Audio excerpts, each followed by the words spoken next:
D, can you hear me up there?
All right, let's see.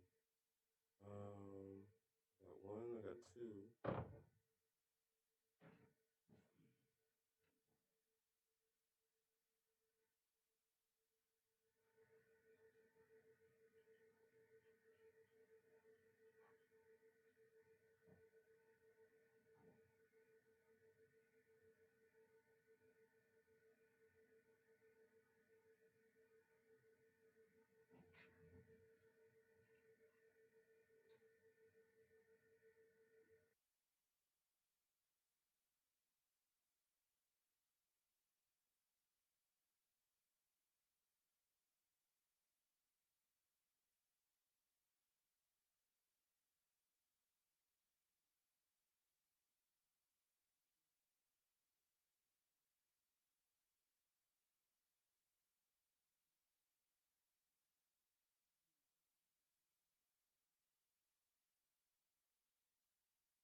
Good morning. My name is Dr. Les St. Johnson.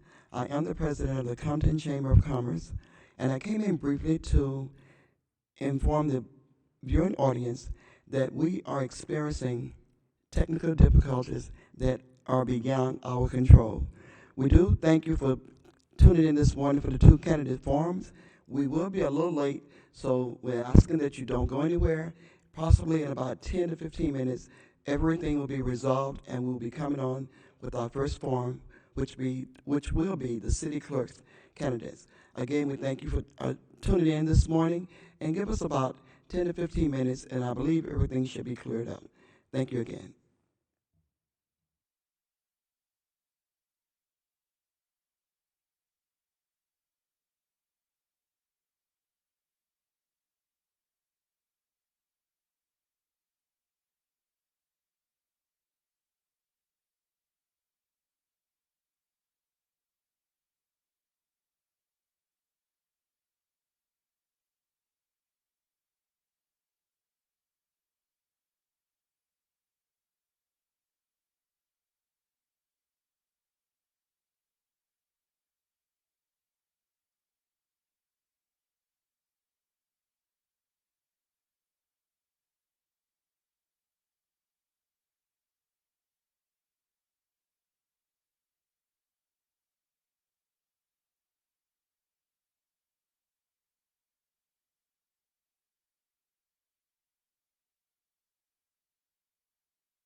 Other screen, so they can see it.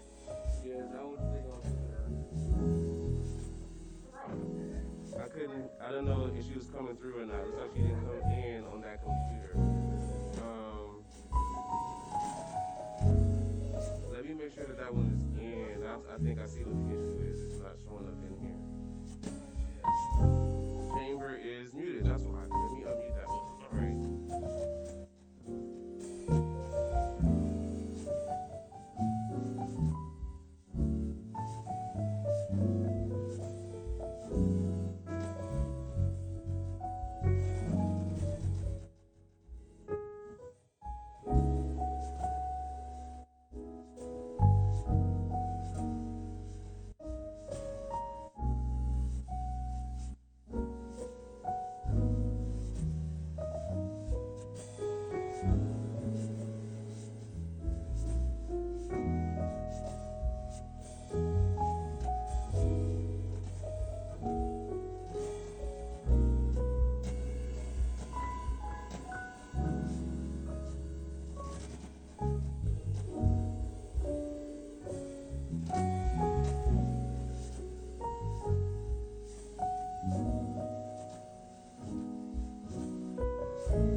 Good morning.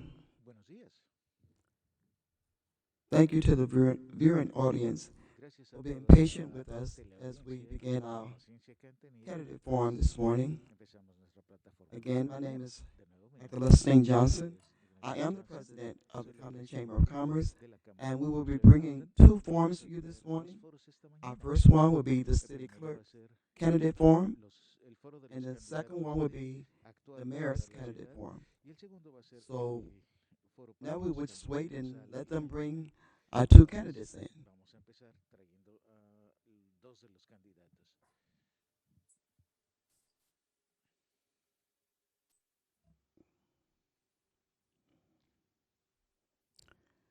Good morning to our city clerk candidates, Ms. Boone and Ms. Godwin. Good morning. We thank you this morning for your participation in the Compton Chamber of Commerce candidate forum. You both have received the guidelines governing today's forum, and we ask that you will adhere to those guidelines. Each one of you will have 2 minutes to make your opening statement and 2 minutes to make your closing statement. You will also have 2 minutes to answer the questions that will be posed to you by our moderator this morning. In order to keep you on task with your responses, our timekeeper, Danielle, will hold up a yellow card when you have 30 seconds left for your response. That's the color that you will see that's before you. That's 30 seconds. Once your 30 seconds have expired and your complete 2 minutes is over, Danielle will then display the red sign. I do ask that you stop when you see the red sign, not in the middle of your sentence. You may continue with your sentence, but in the interest of time, please stop with the red sign. Our moderator this morning is Dr. George Thomas. By introduction, Dr. Thomas is the senior pastor of Holy Chapel Missionary Baptist Church, which is located here in the great city of Compton. Dr. Thomas is also the founder president of Christian Clergy United Network Action Team, also known as CUNAT. And for those of you who are not familiar with CUNAT, CUNAT is a local organization where the clergy and the community come together as a team to address issues that cause distressful circumstances in the community. I will now turn the forum over to our moderator, Dr. George Thomas. Thank you, Madam President. We are delighted to be at your disposal today and to conduct once again this candidate forum on behalf of the citizenry of Compton and on behalf of the Chamber. We have two candidates for the city clerk position, Ms. Alida Godwin as well as Ms. Lynn Boone.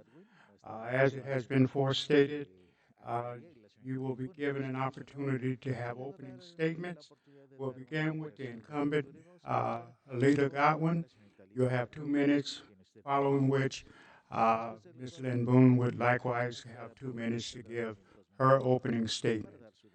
Good luck for both of you, and let's begin the process. Ms. Alida Godwin, 2 minutes, please. Thank you. Good morning, Compton residents. And I'd like to thank Dr. Thomas and Dr. Lestine Johnson for this opportunity to share some of my experience and knowledge with you this morning. As you well know, I am Alida Godwin, your city clerk, and it has been my absolute honor to serve you as the city clerk for the past 17 years. I have worked for the city of Compton for 38 years and have worked tirelessly to maintain your records by ensuring transparency to the public. A few of my most recent accomplishments is initiating the public records portal to enable a tracking system for requesters to request their public records, as well as electronic filing of federal, state, and local filing requirements. Through my negotiations, the city clerk's office is a full passport acceptance center. I'm a member of the City Clerks Association of California, the International Institute of Municipal Clerks, and I'm also the secretary to the Christian Clergy United Network Action Team. I continue my advanced knowledge by attending new election law seminars and monthly city clerk discussions. I have the resources and all skills to ensure the continued integrity of the city clerk's office and the city's records, thereby offering the highest level of service to our community. I am endorsed by Senator Steve Bradford, retired Senator Isidore Hall, Assemblymember Mike Gibson, school board members May Thomas and Charles Davis, college board members Barbara Calhoun, former attorney LeGrand Clegg, 64th AD, Los Angeles Federation of Labor, AFSCME Locals 2325 and 3947, and a host of residents and elected and appointed city clerks. I stand ready and still committed to serve you as your dedicated city clerk of the city of Compton. Thank you very much. Thank you, Ms. Godwin. Now, Ms. Lynn Boone, will you give your opening statement, please? 2 minutes.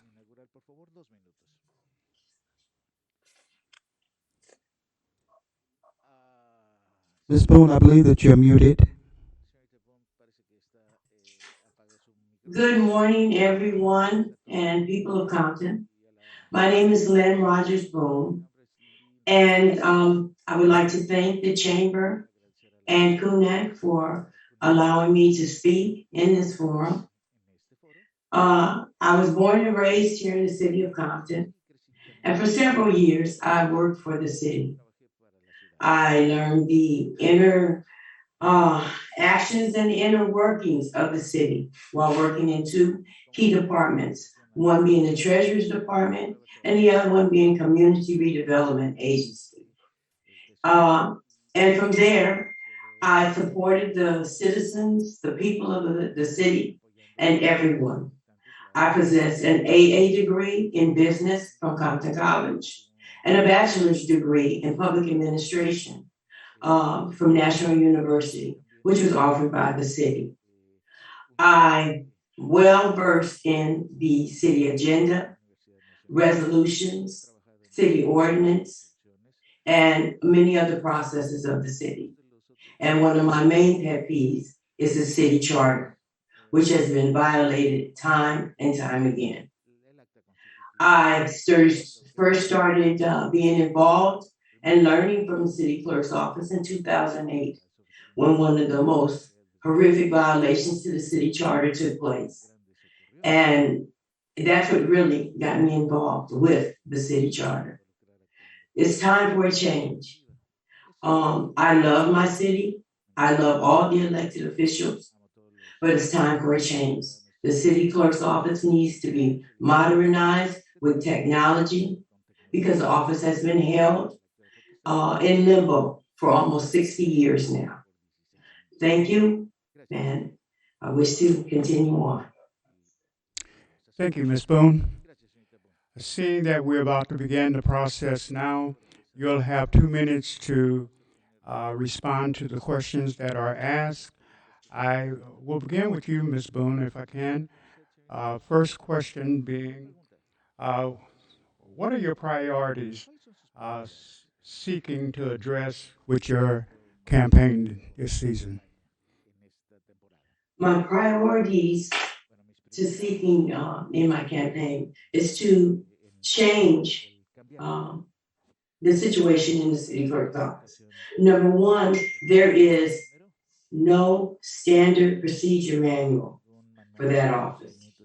When you go in that office for different processes, it's open door and an open policy for the city clerk now to arbitrarily give instructions to the residents, to people in regards to public record requests, in regards to the elections, in regards to the recall status. Anything that is needed in that office should be made public for the people, but it's not. And it should be a standard procedure in which all people, all citizens, all residents should be able to be adhered to, but it's not. And I'm not saying this just off the top of my head, but I have been a witness to it. And through my campaign, I can hear the complaints from the people. And the main issue is that we need change. We need change. We need change. It's time. Thank you. Thank you. Ms. Godwin, will you respond to the same question, please?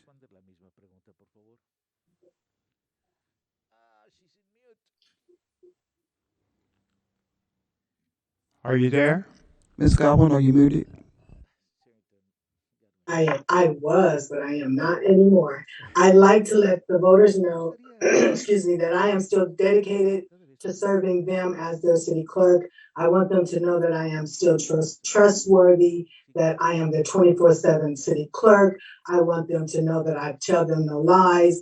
I want them to know that I will continue to serve them with integrity and professionalism. I will continue to serve them with the highest level of service as I have done as the city clerk for the past 17 years, as well as my total number of years, 38 years. I've always served the public, and I want them to know that I am still your city clerk. I am still your qualified, dedicated city clerk, and you can still depend on me. You can still trust in me. You can rest assured that I will uphold all laws that are governed by the city for the city clerk's office.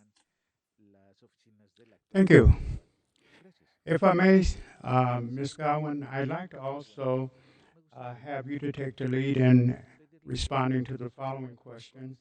Can you give us your three key priorities for the city clerk's office, and why are these areas so essential to you?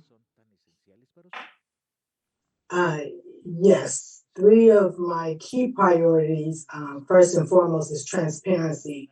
And this is the key. Transparency is the key to the operation of city government, not just the city clerk's office, as well as automation. As I stated earlier, we will automate where we can. Of course, the laws change, and whatever we can put out on the city's website that will ensure the transparency for the residents or the public. We will do that. Also training, and because training is important for staff as well as myself, because of the ever-changing laws, we need the training, and we attend training so that we can stay on point with the ever-changing laws. Thank you. Ms. Boone, would you like to answer that same question for me, please? Yes. One of my key points is like I had stated before, and that is to process a standard standard procedure manual for that department, in which any and all people will know the standard procedure for whatever they're in, whatever issue they need to address with the city clerk's office. So all people will be treated fair. And the next and most highest is the communication. There is such a lack of communication in this city, and the city clerk's office should be the heart of communication. At this point, it's very few people that are even aware of an election, and the communication is still not out there for them. That's just one example of the lack of communication. We have city council meetings that the people are not being able to hear or see. We're in the 21st century. This should not be taking place. This pandemic that has come up, the city was not prepared at all. The Zooms, which are in a good outlet, but they could be better, and they should have been better. And the city clerk's office should have been on top of this, but it's not. You go to the office, staff is not informed. You have to wait on an answer. And this is one of my pet peeves that I want to address out of the three, is that I want the people to have access to any information that they need, regardless if I'm there or not. I want my staff to feel secure in providing customer service for all people that come into the office 24 hours a day, 7 days a week. Thank you. Thank you, Ms. Boone. Ms. Boone, I'm going to rely on you to follow through for me on the following question as well. Um, it's been stated that the city clerk's office does not have a standard operating manual that governs the office. Is this a true statement? And if so, will you explain why or why not? Yes, it is a true statement.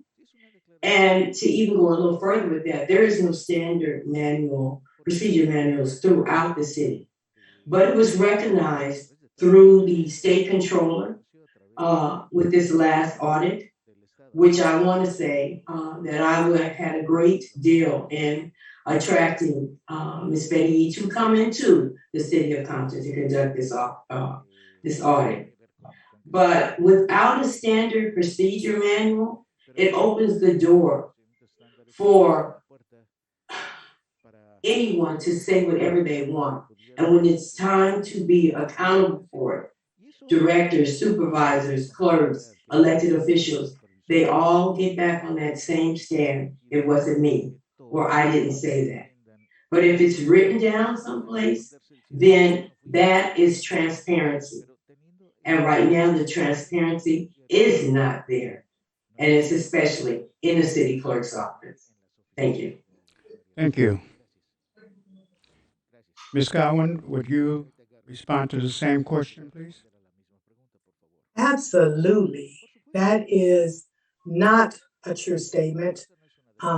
In fact, it's so far from the truth that it is actually a lie. This is the standard operating manual for the entire city of Compton. So, citizens, you see that that's a total lie. This manual covers the entire city. It is specific to some departments. It depends on the subject. Every department has a standard operating manual. The manual is updated as deemed necessary by the city manager or the city attorney. So yes, we do have a standard operating manual, and that statement is definitely a lie. Thank you. Ms. Boone, in your Yes. opinion, what is the most important duty of the city clerk, and how would you carry that duty out? One of the most important duties is to maintain the records of the council so it can, if the community or if the people want to know, they will be available. But the information right now is not being maintained correctly, and not up to standards anyway. If you go back and you look at the minutes are not verbatim like they should be. Minutes have wrong names attached to them. Minutes have wrong information attached to it. And it's not provided in at least a 2-week requirement. I'm not even requirement, a 2-week notice on the following agenda. The information is just not out there for the people anymore like it should be. And just to piggyback on the standard procedure manual, it's just odd that it's been noted in the audit, the most recent audit, that they don't exist in the city of Compton. And I want to bring honesty, accountability, transparency, and fair elections back to this office. Thank you. Thank you, Ms. Boone. Ms. Godwin, would you like to respond to the same question, please? I'm a little difficult. Hold on 1 second. Yes, I would like to respond to that. And one of the important things, duties of the city clerk is to help run the city council meetings, prepare and distribute agendas, and to publicize that information. Now, to clarify what Ms. Boone just said about the minutes, if she really knew the office, she would know that the minutes are not verbatim minutes. they are summary minutes. It does not detail every aspect of one's comments. It's a summary of what is called, and that's what's required of the minutes. The minutes are, they can be delayed depending on the length of the meeting, because if you have a 3, 4, 5 hour meeting and trying to decipher the comments and make them make sense, some comments don't make sense and you try to make sense out of it. So it does take time. So yeah, but the most important thing is to prepare the agendas, because if without an agenda, without a council meeting, you'd have no legislation, no policies passed, adopted. So first and foremost, preparing agendas and distributing them as I do. In fact, I'm at work today doing it. So yeah, that's the most important. Thank you. Thank you. Ms. Boone. A city clerk is the keeper and protector of municipal, legal, and public records, able to be confidential and able to handle multiple tasks under pressure. What experience and qualifications do you have in knowing the legalities of maintaining legal and public records? And are there laws that govern how long records are to be kept and protected in the city clerk's office? And if so, what are those laws? Thank you for that question. I have a pipeline to the county recorder's office, a pipeline to the Secretary of State in Sacramento, and an open line to FPPC. I have made several requests to the clerk's office in regards to different questions that I have had, the community has had, and I received no response. Or if it is a response, it's a response that it's not clear to me still.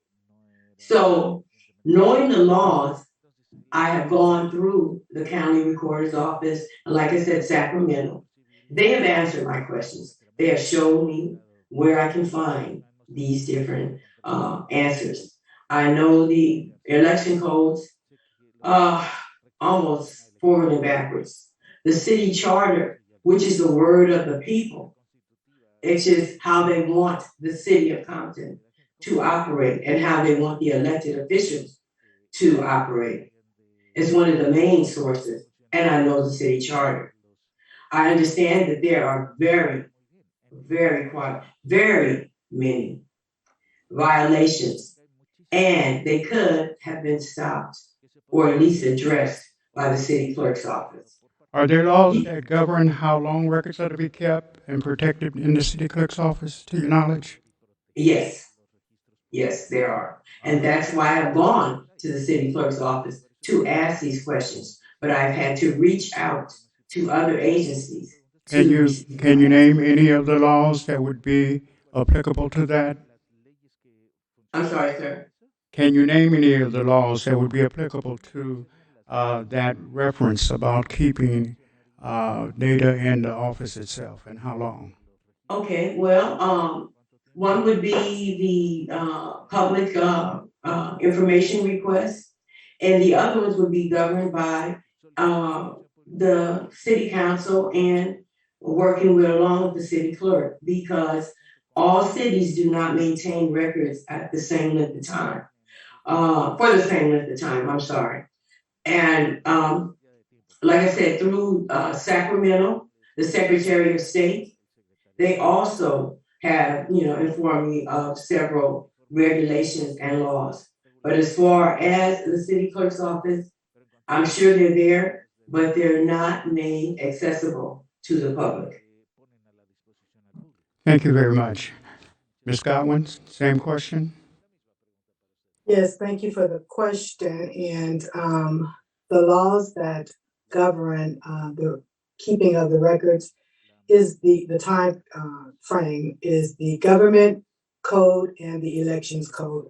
Both codes determine how long you are to keep documents. Also, the city clerk's office is responsible for the records retention schedule. And the record retention schedule is a schedule of all department documents, depending on what the document is, if it's plans, if it's memos, if it's DMV records, if it's business license records. Each department has a schedule as to how long, in accordance with the government code, that those documents have to be kept. Some documents are kept forever, and some documents can be destroyed as early as 6 months to 5 years. So it just depends on the document. So again, the government code and the election code determines how long records are kept. Secretary of State, FPPC, none of those agencies, the county register recorder, none of those agencies has jurisdictions over the city of Compton's records. The city of Compton's records are the city of Compton's records. None of those other agencies have anything to do with our records. Thank you, Ms. Godwin. Ms. Godwin, I'd like you to take the lead with the next question. Providing access to public information is an integral part of the city clerk's job. What improvements, if any, would you make to the increased access to public records? Like I stated in my opening, what we have done, what I've done, my office has done, is we created or purchased the software for the public records requests. We can get public records requests, 20 to 30 requests a day. So we have a portal on our website where the requester can put their information in, the request of their information. It comes to my office. We will disseminate it to the department that would handle that records request. The requester can also track their request as to when to expect it, if we will need additional time. So we automate what we can as far as public access to the public records. Thank you very much. Ms. Boone, will you respond to the same question? Could you please repeat the question, sir? You need the question reread? Yes, please. I'm sorry. Providing access to public information is an integral part of the city clerk's job. What improvements, if any, would you make to increase access to public records? The main improvement that I would make is that if it takes for one of my staff members to actually have to go to the different departments under the city manager and retrieve the information that is public, then that will be done. Because at this point, public information, public record requests are not being responded to. There is a 10-day return on a public information request. It's not being adhered to. Even if the request is not available or is not going to be given to who's ever requesting it, it should be responded to one way or the other. There are requests that are never, ever responded to. And I'm not just speaking from what I've heard from other people. I'm speaking directly for requests that I have personally made. And as far as the Secretary of State, FPPC, and the County Register Office, it is true. They don't oversee the city of Compton as far as their retentions, because we are a chartered city. And this is the reason why I was going and had gone, and people of the city had gone to the city clerk's office, but there is no response. One of my things that I want to change is that to have the city council to create policies, because our charter reads that the city clerk oversees the elections. And it's so vague and so general until there needs to be policies created so there's not one person that can say yes or no. Thank you. Thank you, Ms. Boone. Ms. Boone, I'll let you lead the following. Can you explain why you're running for this position and What actually differentiates you from your opponent? Yes, I'm running for this position because I've been watching the city clerk's office along with the city charter since 2008. 2008, there was such a horrendous violation from the city charter until I couldn't believe it. I questioned the council. I questioned the city clerk. I actually wrote up a complete diagram as to the violation that took place, and I sent it off to the Law Bar Association.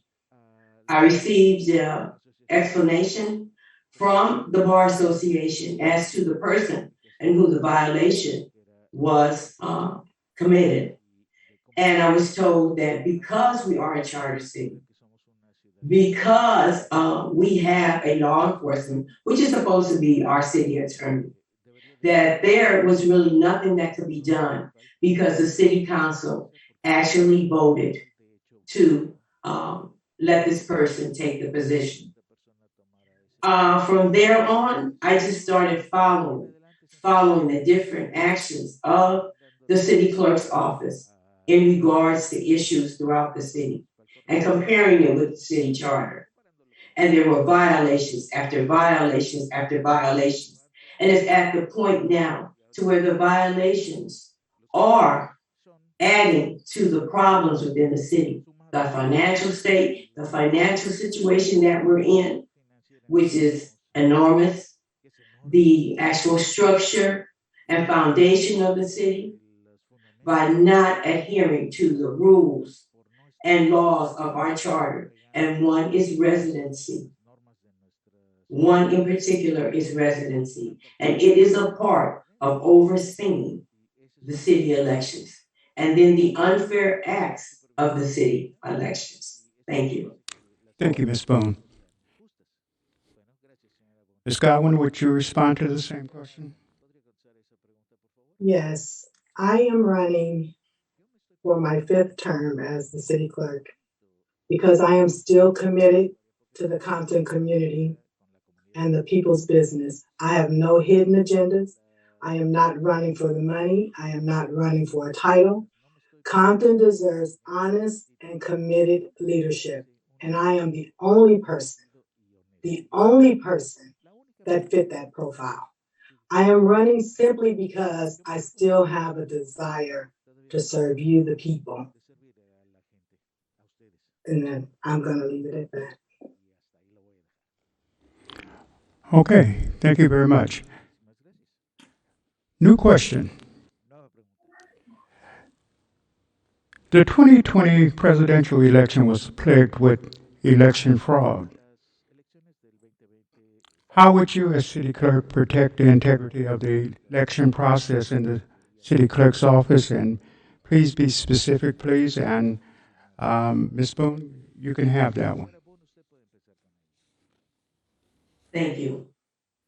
I would protect that with actually going before my colleagues and the city council and asking them to create a policy where all city elections are conducted by the county. I feel that integrity and ethics would let me know that it is unethical for me as a city clerk to oversee an election that I am part of, to have my staff to oversee an election that they know that their clerk is a part of. And for all fairness to the people of Compton and any candidate that is participating in the election to know that the fairness would be to have our election outsourced and allow people or members of the public that are not a part of this election at all to oversee it. Thank you. Thank you, Ms. Boone. Ms. Godwin, would you respond to the same? Yes, I find it odd that Ms. Boone has time and time has said about violation of the charter. Well, the charter states that the city clerk has jurisdiction over all elections, Yes. not some, but all. So if I, as the city clerk, did not do my duty as the election official of the city of Compton, then I would be in violation. So I choose not to be in violation of the city charter, which is why I conduct the elections whether I am on the ballot or not. I work with integrity. I'm an honest person. Those of you that think otherwise, then that's your thought. But I uphold a higher power, and I will not cheat on anything. But what I would do for election fraud, I would report it to the proper authority. And as of now, I am actively working right now with the appropriate authorities on a current matter at this time. So I will report to the proper authority any election fraud that comes across my table, across my desk. And again, I am currently working on just that. Thank you. Ms. Godwin, I'd like for you to lead with the following question. Now that the county is handling all city elections, what is the city clerk's role in the city election process? Again, it is dictated in the city charter that I am to have jurisdiction over all elections. I am still the overseer of the election. The county is no different than our former election supplier, which was Morton and Chapman. I am still responsible for the process of the election, as everyone that's running for office do know that they had to come see me in order to get on the ballot. So I'm still a part of the process. The county does not move on any of the processes unless I sign off on it. So the city clerk is very involved as well over the elections. The county, in fact, the county cannot do anything with the elections unless we, the city, ask them to take part of the election. So we have to request their service. They don't just come in and take over the election. So again, the city clerk is still responsible for the city elections. Thank you very much. Ms. Boone, will you respond to the same question, please? Could you please read the question again? Certainly. Now that the county is handling all city elections, what is the city clerk's role in the city election process? The county that I know of right now is not really handling all the city of Compton's election. As a matter of fact, this election, I had to contact the Secretary of State on it because I listened to the PowerPoint presentation of the clerk, and her first statement was that the county would be overseeing our election. But as the PowerPoint went on, she addressed that she would be sending all return ballots to the county, which that told me then that the county was not going to oversee the election. I spoke to some people in Sacramento, and they got back with me again and assured me that the county would be overseeing the election. I spoke to someone at the county recorder's office to find that out. As far as what the city clerk has done now, the filing and having the candidates to register within her office was done really prior to actually the county really overseeing the entire election. Because if the county oversees the entire election, the only job that I can see or duty of the city clerk or the city clerk's office, because we're a charter city, would be to vet the candidates to make sure that they meet the requirements of our charter. Because in so many of our elections, candidates have not met the requirement. But at this point, if the county is to take over our elections, the only thing that would be the clerk's position should be to just vet the candidates, because the county, like they told me, they are not sure or they don't have the permission or information to know what the requirements as far as our charter is for candidates. Thank you. Thank you.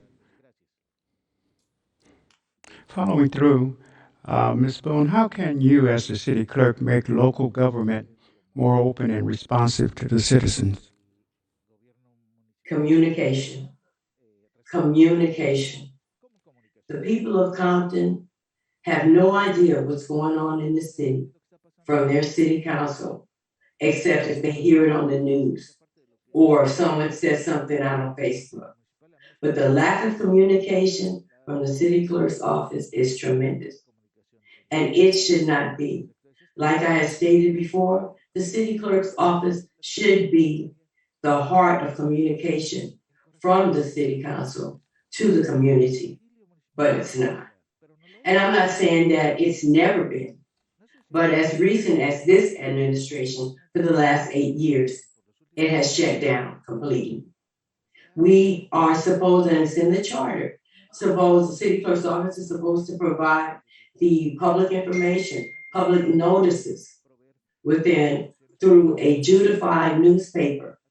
That is not happening and hasn't been happening since this administration. There used to be a real Compton Bulletin that was an outreach for all people, no longer. The website is not accessible to all people. Plus, it does not have the communication that needs to be out there to the people.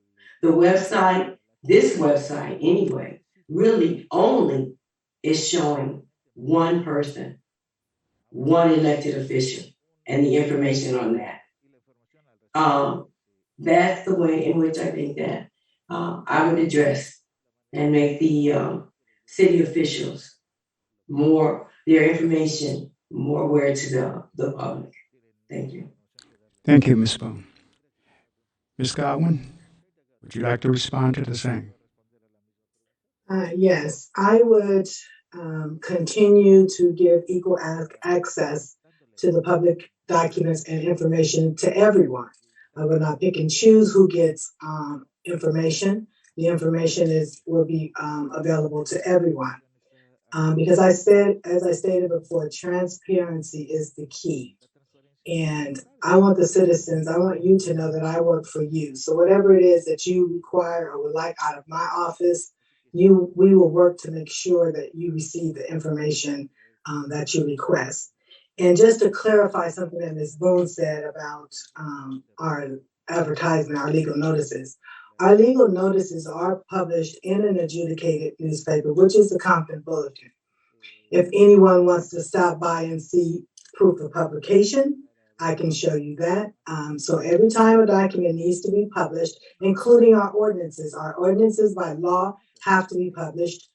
So those are published in the bulletin as well. So again, we do publish our legal notices. I'm not sure where Ms. Boone got that information from, that we never do it, but I have records to show. I have records that can dispute everything that Ms. Boone is talking about today.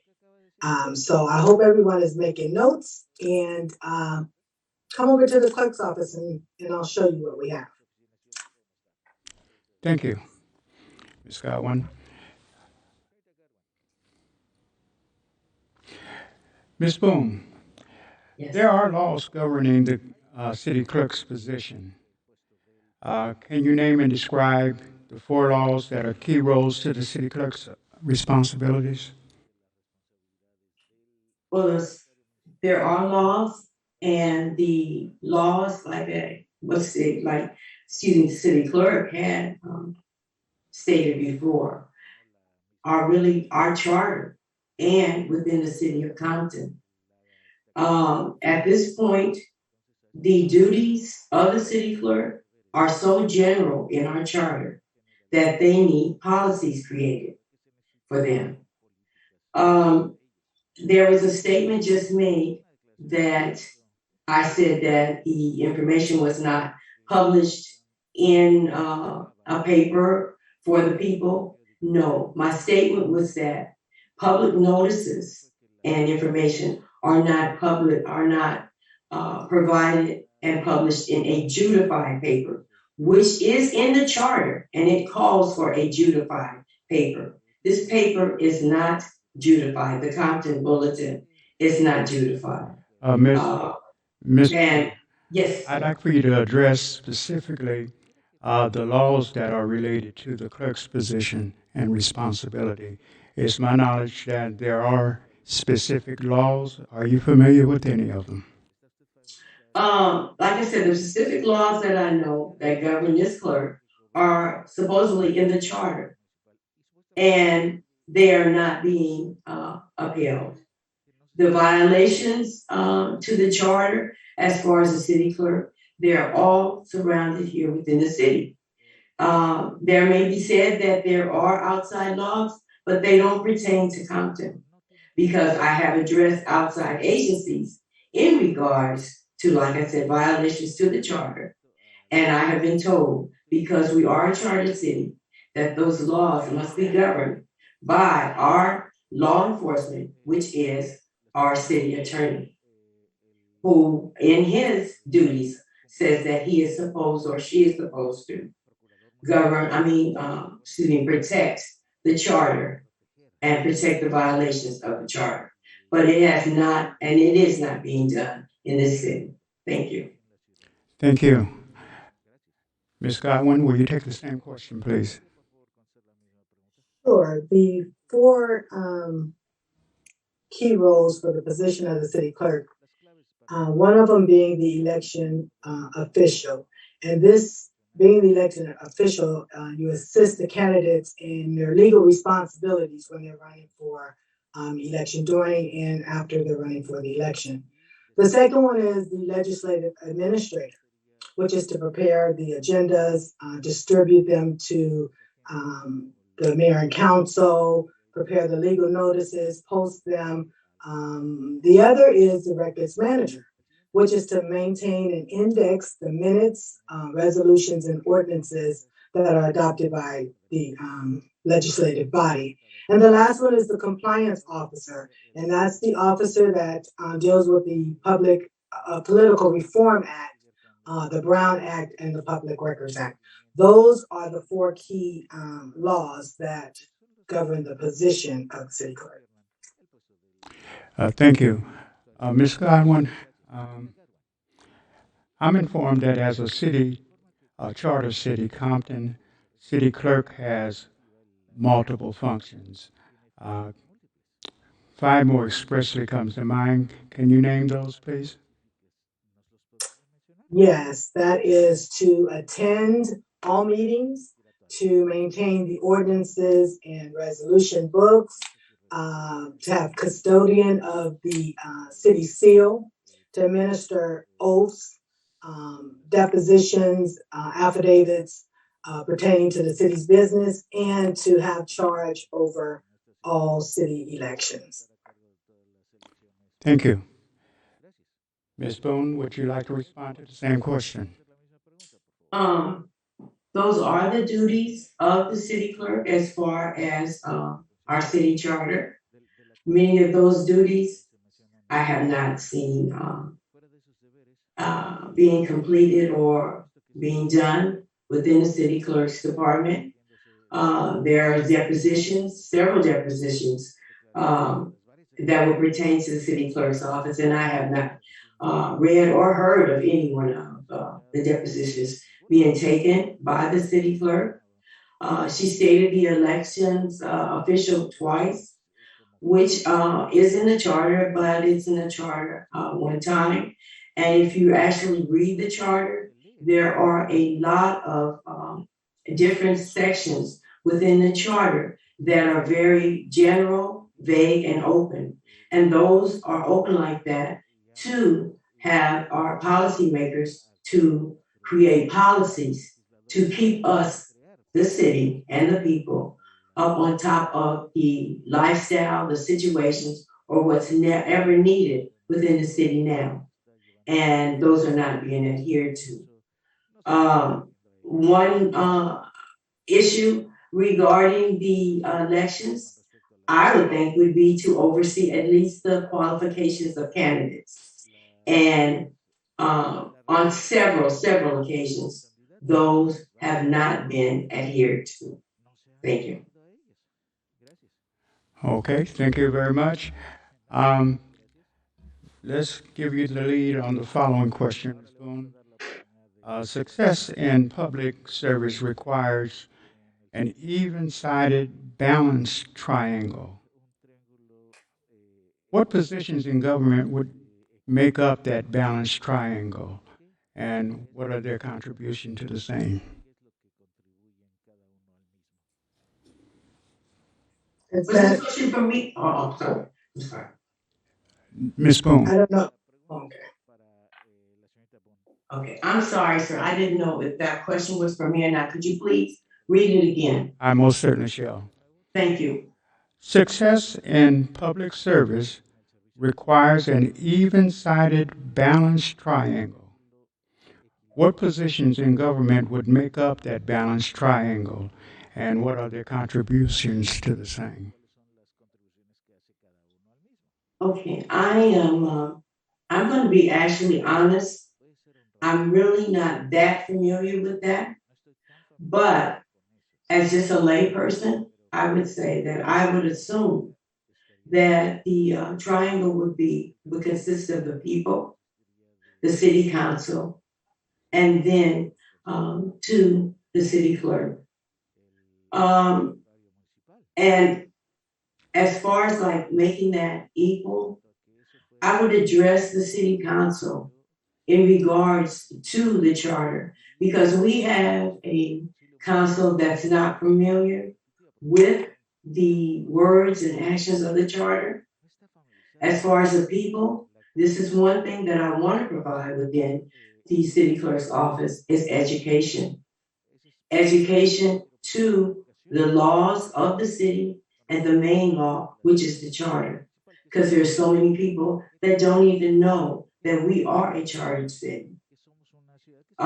With that being, I would open the door for all entities to be a part of the education process because we all can learn from each other. And that would unite us as far as the city and as far as the city clerk and as far as our council. But like I'm telling you, I'm being as honest as I can. And I'm not familiar with the triangle. But I am not in the city clerk's office and I have not gone and taken the clerk's municipal class. And I know for a fact that the clerks take this class and complete these courses once they become city clerks in the city of Compton. But I will make sure that my staff will all take the class as well. Thank you. Thank you for your response. Ms. Godwin, would you like to respond to that same question? Yes, the triangle consists of the city council, which establishes vision, the city manager, which establishes the product, which is the service to the taxpayers, and the city clerk is for the process to ensure transparency to the public. So that is the consistence of the triangle. And just to clarify, being a city clerk, you cannot just attend a class and become the city clerk. It took me 3 years to get my master's municipal clerk. So it's not just a one-day class. It took me even longer to get my certification as a municipal clerk. So I don't want people to think that the city clerk, you can just wake up one morning and decide that you want to run to be the city clerk. The city clerk's office is a very important office, and no one can just come in here and just think that they can do it. You have to go. I trained for 22 years in this department before I became the city clerk. So it's not an overnight sensation. Trust me when I tell you that. But again, it's the city council, city manager, and the city clerk that makes up the triangle for the city. Thank you. Ms. Godwin, I'd like for you to take the lead on the following as well. In keeping with the changes in government as it relates to the conduct of elections, legislation has caused several new laws to be implemented that will affect local elections. And What is your opinion on Senate Bill 450? I like Senate Bill 450, which deals with all mail ballot elections, which is what we are in now. For several years, I did presentations before the city council, letting them know, because I was attending the new election laws, letting them know that at some point we're going to get to this point of an all mail election. And so this Senate Bill 450 gives the authorities for cities to conduct all mail elections, and that's where we are today. So that's what Senate Bill, and I encourage Senate Bill. I mean, I love Senate Bill 450 because I think the all mail elections are more secured elections where people can't go to the polls and vote for other people because you don't have to show ID. But with the all mail election, all signatures are verified. So if you think you want to pick up someone's ballot and sign their names to it, it'll get caught. So again, that's election fraud as well. And I would report that if I find that out as well. Thank you, Ms. Godwin. Ms. Boone, would you like to address that same question, please? Could you please read the question again, sir? Certainly. In keeping with changes in government as it relates to the conduct of elections, legislation has caused several new laws to be implemented that will affect local elections. What is your opinion of Senate Bill 450? Okay, my opinion on that, if I'm fully explaining it. I know one thing was that the state wanted all cities to go to even years. And I knew that wasn't going to affect our charter, because in our charter it states that we stay with the odd years, and that our elections are held in the odd years. But there was a question that was brought before the council in regards to that. And it was at the point to where when it was time for our election in this even year, in this odd year, we had a city clerk that didn't even place the amount needed in our budget. And I think that was referencing to this bill. But this was like jumping the rope before you turned it. And then the other thing is that the all mail-in ballot, I agree and I don't agree, because there are some people that still are traditional and they want to actually go to the polls. But as far as the city of Compton, there is a problem with the mail, and there's been a problem with the mail for several years, going back as far as the 2013 election, when ballots were discovered at the post office in bins. Reporting it to the clerk, came out. As soon as the sheriff showed up, the clerk ran away. So I agree with the bill to a certain extent, but then I feel that the people still should have their rights as if they want to go to the polls or not. But like I said, it had been mentioned in the city about the vote by mail actually coming to be a part of a normal procedure of elections. Thank you. Thank you, Ms. Boone.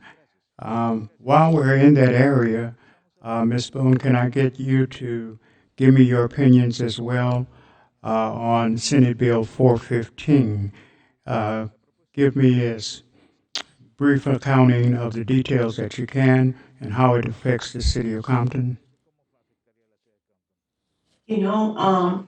I'm gonna be honest again with the people and to the moderator. I'm not that familiar with Senate Bill 415. I know that it centers around the election process and the elections.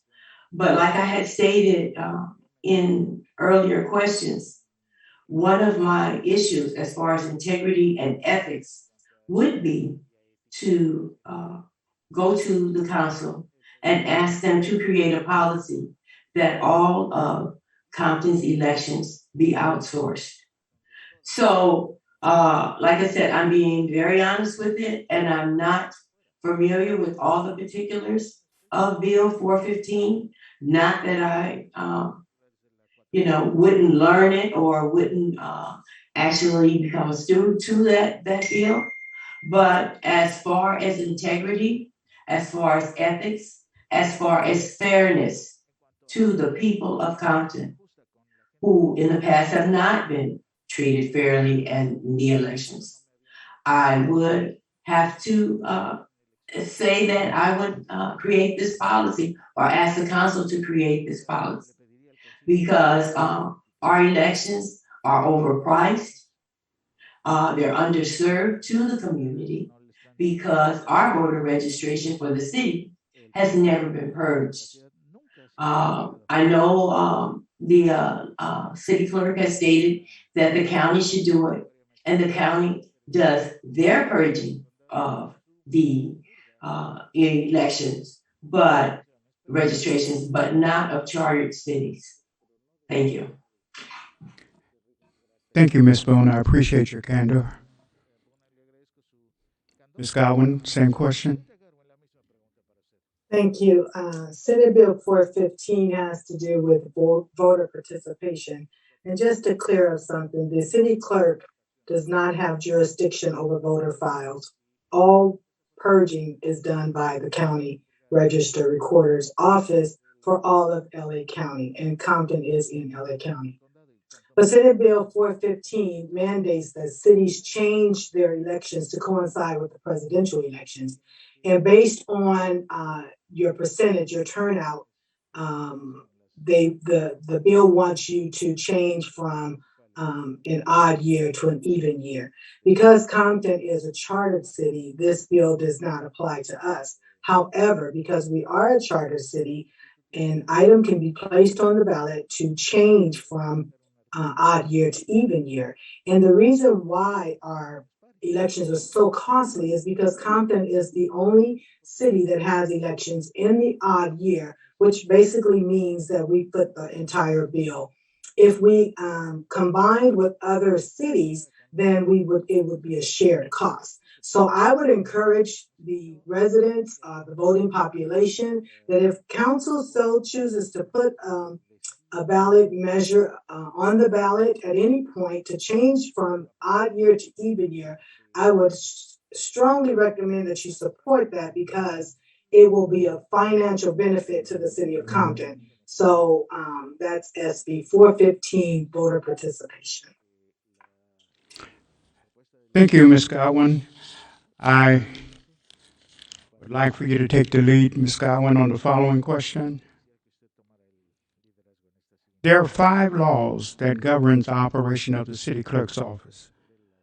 Are you familiar with those laws, and can you give us a brief description of them? Yes, I am very familiar with those laws. I govern myself by them every day. And one is the Brown Act, which is for open public meeting proceedings. The other is the Elections Code, which gives the guidance on conducting elections. And the Maddie Act, which is requirements for the posting of boards and commissions agenda.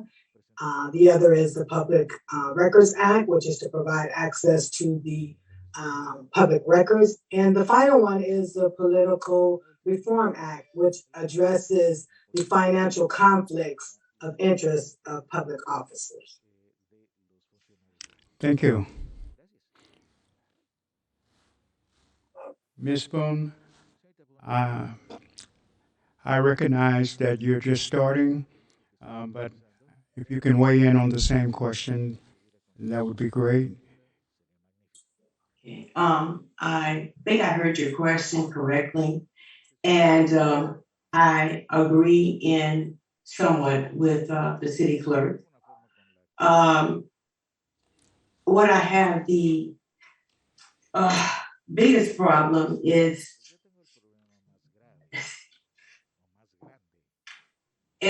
providing the service. Okay, I hear she's stating from the charter pretty much the duties to say that what should be done in the city clerk's office. And please, people of the city, I am trying to be as candid as I can. I've learned a lot from actually watching the city clerk and speaking with city clerks in other cities. And at one time, these issues were being adhered to, but it's now, it's in the last 8 years that these issues aren't being addressed and they aren't being adhered to. The city, the word city, the title of the beginning of all our elected officials has been almost erased and one name has been put in front of it. The service and the duties are not being provided to the citizens of Compton. They are being directed to other people. And this is bringing down the situation, the issues, the finances here in our city. And as far as supporting the vote by mail, and as if the city council decides to put it on the ballot, should be a total people what they want to do and what they decide to do. Thank you.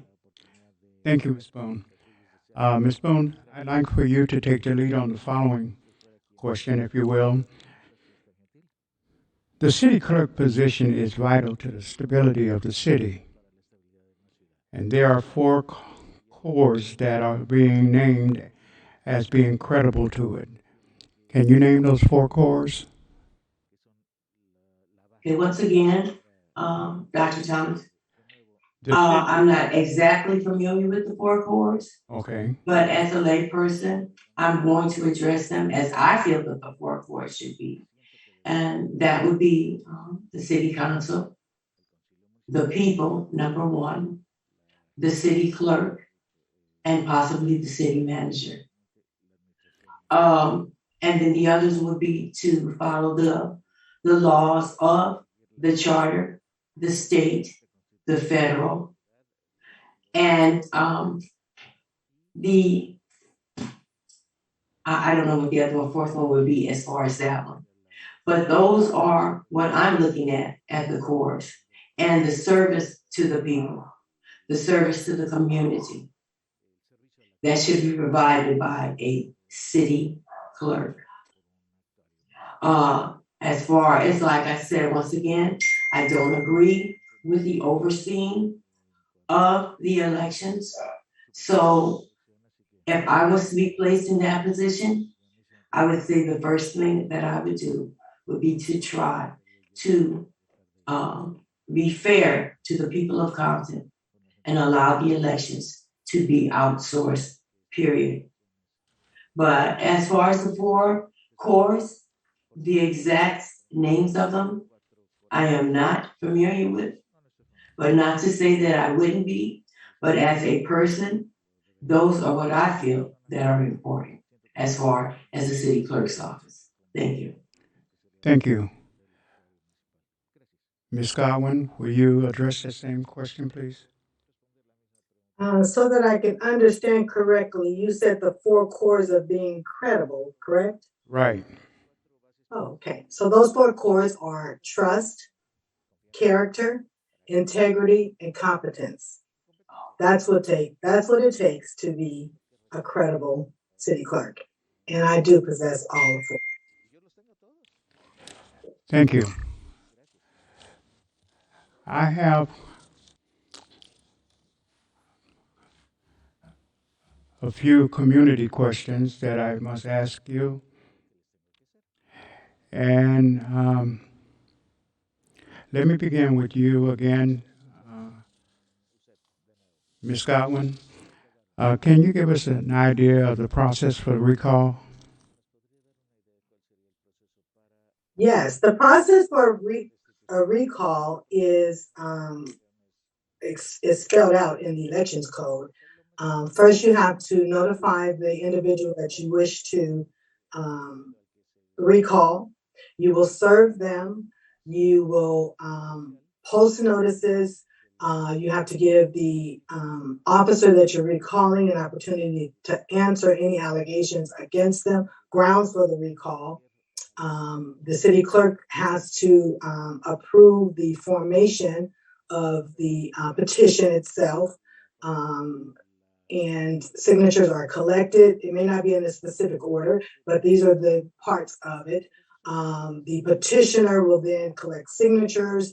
The signatures will then be submitted to the city clerk. Then the signatures are verified by the county register recorder's office. And at that point, it will be determined if it meets all standards, if it received enough signatures to go on the ballot. And if not, it will be considered a failed recall. Thank you. Ms. Boone, would you like to respond to that? Do you agree with that process or not? I agree with that process, but that process is not being adhered here in the city of Compton.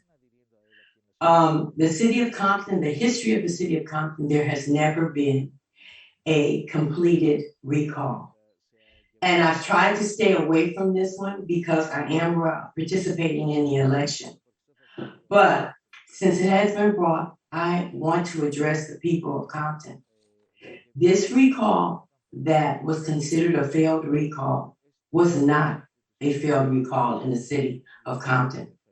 And this is one example of how I stated that without this standard procedure manual, individuals are treated differently. And that recall was definitely one. I attempted this recall in February of the year, beginning of the last year. And I was not given instructions or completed saying that it was completed or I could take it out on the street until August. I'll go into that a little more. Thank you. Thank you. Ms. Boone, before you go, let me ask you the following. In your opinion, who is the final authority for approving a recall? When it comes down to it, because we're a chartered city, it's our city clerk. And that's what I want to address to the people. There should be no one person in this city, and our charter is not written for dictators. There should be no one person that has the final say-so on anything, especially if nothing is placed in a standard procedure manual that a person can look at. Because when you go back to the city clerk, she arbitrarily will make a statement. I didn't say that, or that wasn't me. And in that department, the people know and have noticed you receive no receipts, no other person within the city clerk's office can give you an answer without first going to the city clerk. As you stand there at the counter, you can ask them if they're closing at 6 o'clock and they have to go get. Let me interject if I can. Thank you. Boone. Given what you're saying, do you feel like the authority would be misappropriated, or is there someone else that you think should be given such authority to such an issue?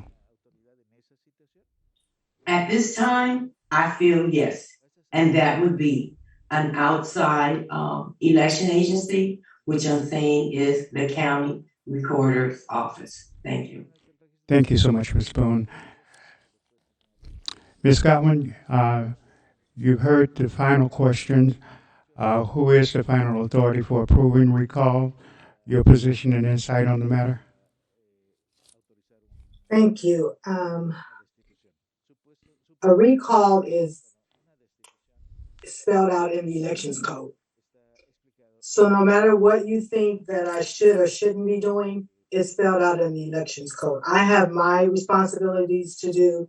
The county has their responsibilities to do, and the petitioner has their responsibility to do. The petition only fails, or the recall only fails, if the petitioner fails to get the amount of signatures necessary to place it on the ballot. So that's who determines if it fails or not, is the petitioner. And when the petitioner doesn't acquire enough signatures, then it automatically fails. The clerk has no decision on whether it fails or pass. It's on the petitioner to collect enough signatures to place it on the ballot. And in this case, enough signatures were not collected. And again, as I stated before, I can't say any further because I am working with the proper authority on this matter. Thank you. Last and final question. And Ms. Godwin, I'm going to direct it first to you and then allow Ms. Boone to respond. And if it's okay with Madam President, we'll prepare afterwards for your closing remarks. Final question. Will you please describe your qualifications, education, and other relevant experience you have that qualify you for this position? Yes, I believe that my 38 years of service here in the city clerk's office, I have not been in any other department other than the city clerk's office. I think that qualifies, in fact, I know that qualifies me. It makes me the best qualified candidate for this position. I have held the clerk typist position, admin tech. I've been a deputy city clerk. I've been the chief deputy city clerk before being appointed in 2004 as the city clerk. I've trained under Charles Davis for 22 years before I even stepped into the position of city clerk. So I think that is quite a bit of experience. Also, I did receive my master's municipal clerk designation in 2018, as well as in 2007, I received my certified municipal clerk designation. And that allows me to train other clerks or train those that want to be clerks.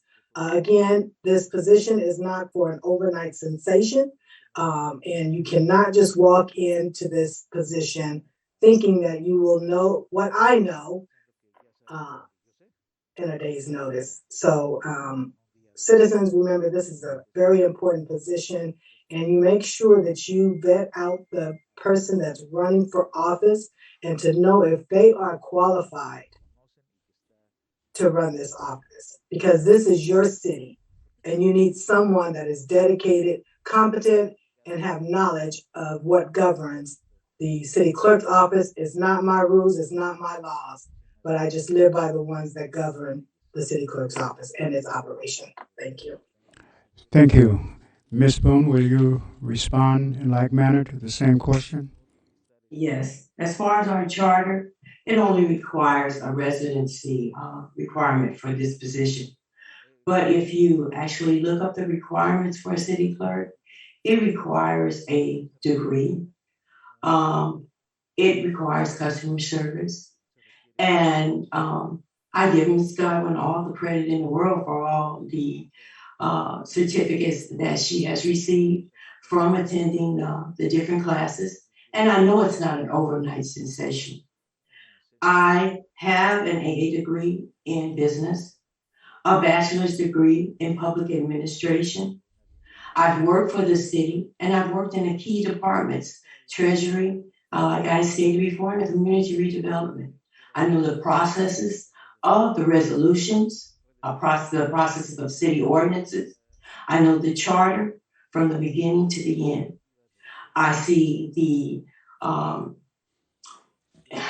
dysfunctioning of the charter on a regular basis. And I give Ms. Godwin once again all the credit for sitting in that seat. But for sitting in that seat so long, it has taken its toll to where the customer service is no longer there. It's where the needs of the people are not being met. And it's where there's a feeling of I'm above you. I don't have to actually provide this information or these requirements to you any longer because I have been sitting in that seat for so many years. It is time for a change. I'm not going into this seat totally blind, uneducated, and no pipelines to different agencies for assistance. I promise to have my staff, the people that will surround me, to be educated in the city clerk's office as well. Thank you. Thank you. Madam President, if it pleases you, at this time, I'd like to prepare for closing statements in reverse order of the opening statements. Thank you, Dr. Thomas, and thank you for keeping us on task with the time. God bless you. Thank you. Opening statements, so we started with Ms. Godwin. So, Ms. Boone, you would have 2 minutes to begin the process of closing. Thank you. And once again, I want to thank the chamber and Dr. Thomas Cunyan for actually allowing me to speak here. I'm seeking this position because it's time for a change. I'm seeking this position because I have an open mind and an open heart for this position. I understand that there are a lot of requirements once you have become a city clerk. There's a lot of duties that need to be addressed that I know of. And I would never, ever run for a position or seek a position that I didn't feel that I could actually take care of, handle, and perform before the people here.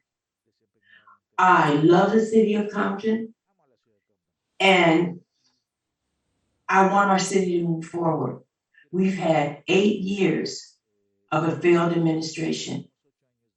And this failed administration has been adhered with violations after violations from the city clerk's office. We have no law enforcement at this point that will address those violations. And those violations had adhered so much to our financial instability that it's at the point that the change has to be made through this election. I'm sorry. It has to be made through this election. Compton, we are on our last leg, and it's time. It's time for the city clerk to move out and allow a change to be made in his office. It's time for the couch to be removed and chairs to be placed in this office to serve this community. Thank you. Thank you, Ms. Boone. Ms. Godwin, closing statements, 2 minutes, please. Thank you. I'd like to first close by thanking the voter population for the trust that you've placed in me during my tenure as a city clerk. I must also say that it has been a pleasure for serving you for the last 17 years. You have always been my priority. And you can rest assured that I will continue to serve you with integrity and professionalism. As I previously stated, that the credibility of a city clerk, of course, is trust, character, integrity, and competence. And I do possess all of those cores. Over the last 17 years as a city clerk, I have demonstrated to be professional, to be trustworthy, to be honest. I've been tried, I've been tested, I've been proven that I am the only qualified person to serve you as your city clerk. As you watch this candidates forum today, you should be able to determine who is the best qualified. You can't come in here learning or thinking you'll learn it. You have to be boots on the ground. You need to at least know what the city clerk's office stands for. I humbly ask you for your continued support on April the 20th to re-elect me as your ethical city clerk. I am the second position on the ballot, and I am still your best choice. Thank you, and may God bless you. I appreciate the time and attention. Thank you. To the candidates, I certainly commend your aspirations to serve. We trust that Godspeed will be the directive in bringing the true outcome of this process. To Madam President, I thank you again for being able to serve you and the Chamber in the greater city of Compton. Compton is a wonderful city. It lends itself to the constant need for special attention given by the integrity of his leadership. So may God bless all of you, and thank you so much, Madam President. Thank you, Dr. Thomas, and thank you for always being willing to moderate the candidate forums here in the city of Compton for the Compton Chamber of Commerce. It is very important that we have an ethical moderator that is an influencer in the city of Compton. And Dr. Thomas, you had definitely exemplified that throughout the years here in the city of Compton. And the Compton Chamber of Commerce is so blessed to have you as part of our team. Thank you so much. To our candidates, Ms. Boone and Ms. Godwin, we thank you for your participation today. We thank you for your candid, honest answers to the question that was posed by our moderator, Dr. Thomas. And we wish you much success during your candidacy for the seat of city clerk. To our voting community, I want to remind you that the ballots will hit your mailbox the week of March the 23rd. And it has already been stated, this is a all mail-in voting for this year. All of your votes are mail-in.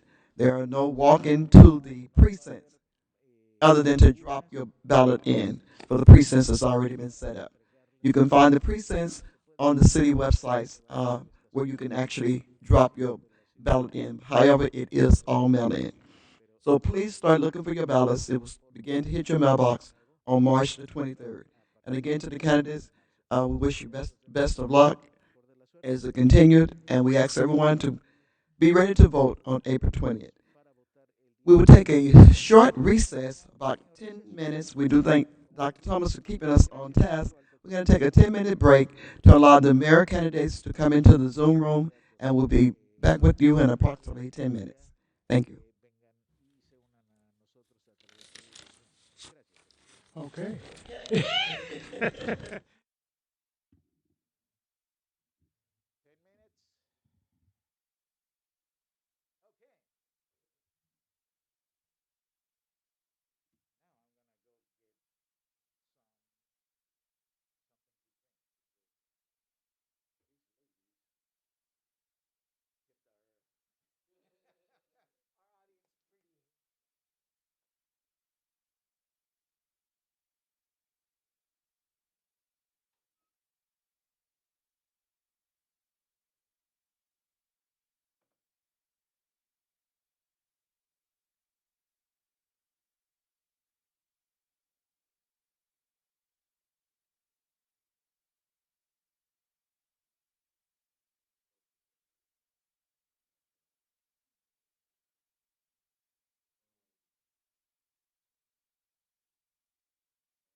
See, we gotta get started. We losing the hour.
Good afternoon to our viewing audience. Just wanted to inform you that we're actually waiting on our mayoral candidates. A lot of them have their profile picture up. We're definitely going to go ahead and start our candidate forum. If their profile picture is up, they will not be able to participate in the forum. I repeat, if they have their profile picture up and not physically there, they will not be participating in the forum. Everyone have all the rules. I just want to inform the audience that is what we're waiting on. Give us 5 minutes and we will be back with you. Thank you.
Good afternoon again. We apologize for the inconvenience. We want to make sure and be fair to everyone, to make sure that everyone is in and that you, the viewing audience, will be able to see the candidates, their faces, as well as their responses. So we thank you for participating in the mayoral candidate forum. And with that, I'm going to ask that they bring all of the candidates in, please.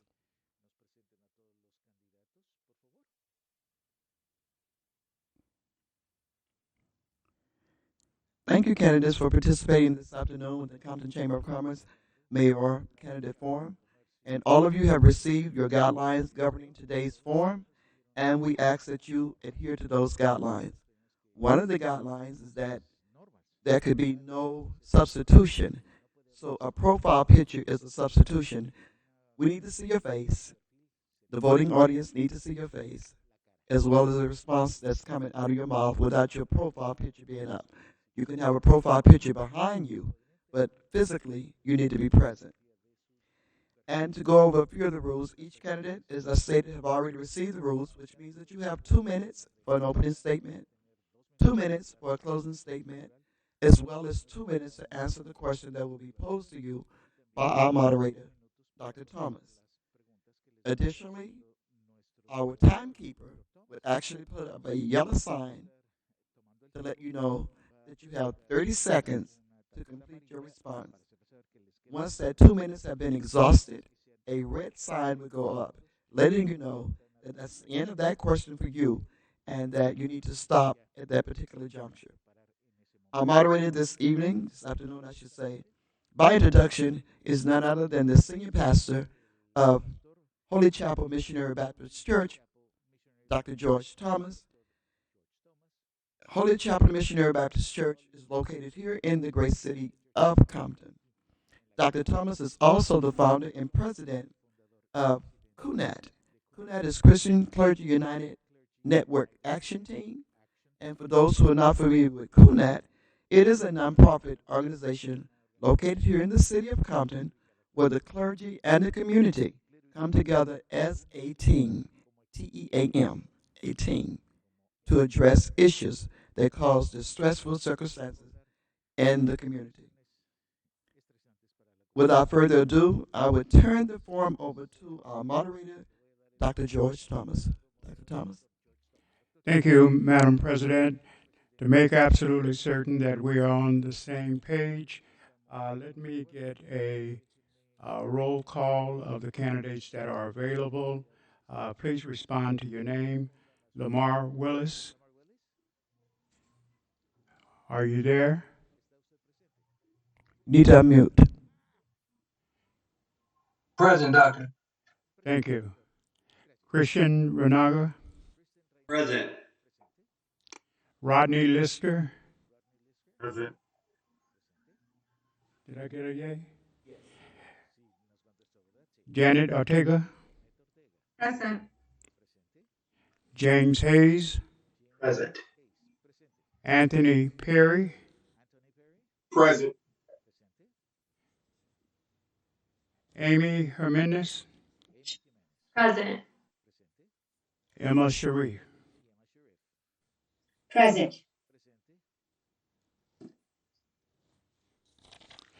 We're going to begin the process by affording you 2 minutes to do your opening statement, after which we'll be proceeding with a list of questions where you will also have 2 minutes to respond.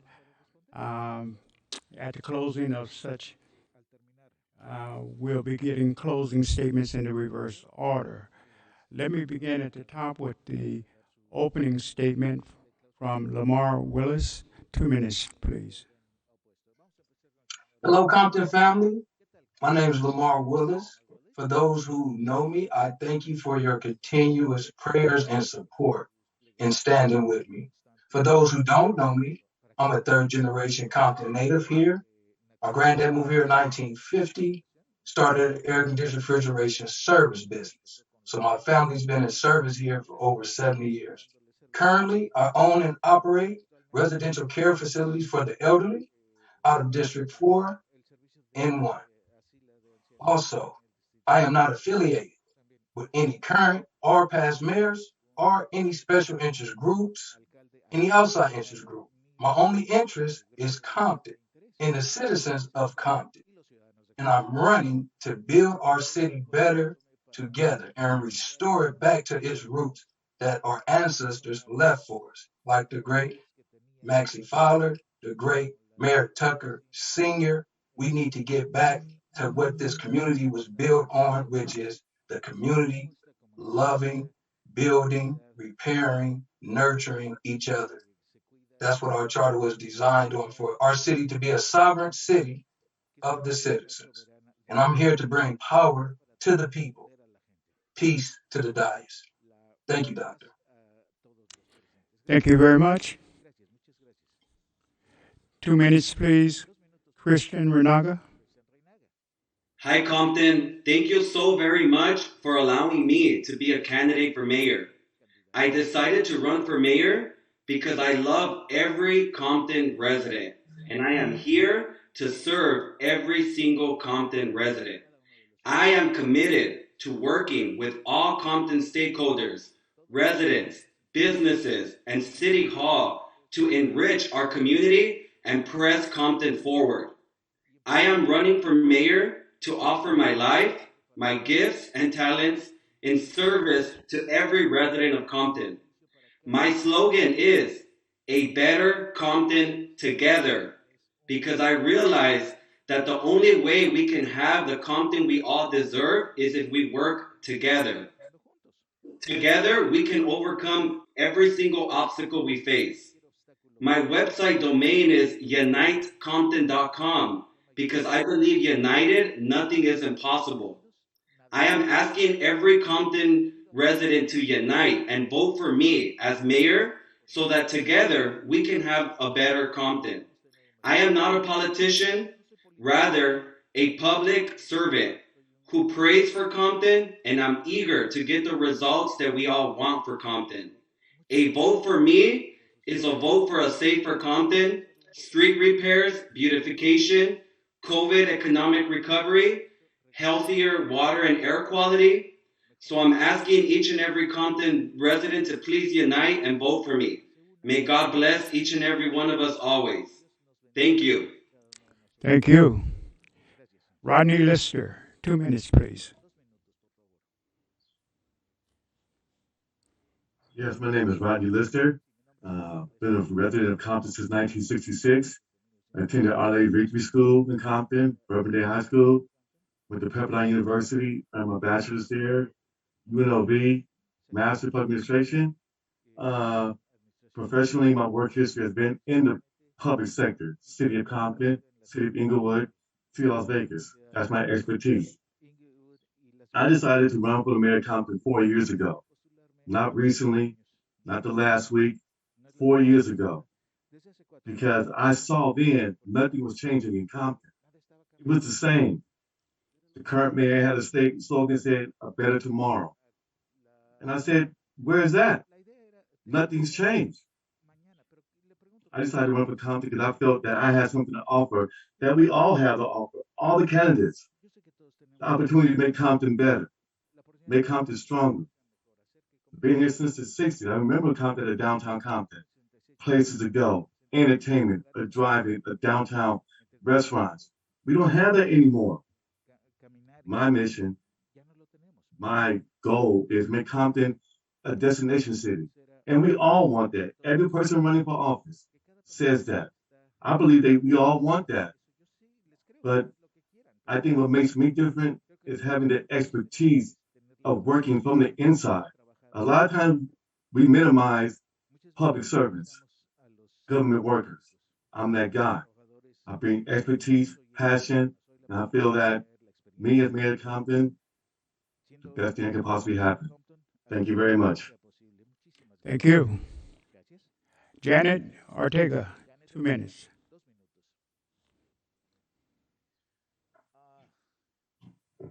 Janet, please unmute. Yeah. Hi, sorry. My name is Janet Lopez Ortega, and I am a current resident of Compton. I am running to be the city mayor to serve the people of Compton.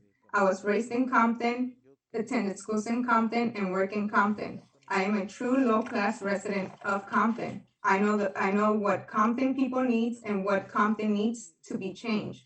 I am running for president to change Compton to make it a safer community, a wealthier community, and a better education for our kids and our students, because I feel that Compton needs more of that. Also, I have my own little business. I dropped out of college because of my family's well-being, and I'm here now, and I'm running for mayor to be the next mayor to change Compton. Thank you. Thank you. James Hayes. 2 minutes, please. Thank you, Pastor, and good evening, good afternoon to the chamber and to all the citizens on the program today. And I want to talk about business. I've been in the community practically all my life, and people who know me know that I've always been an advocate for business in Compton. I've actually been an advocate for a strong chamber of commerce in Compton.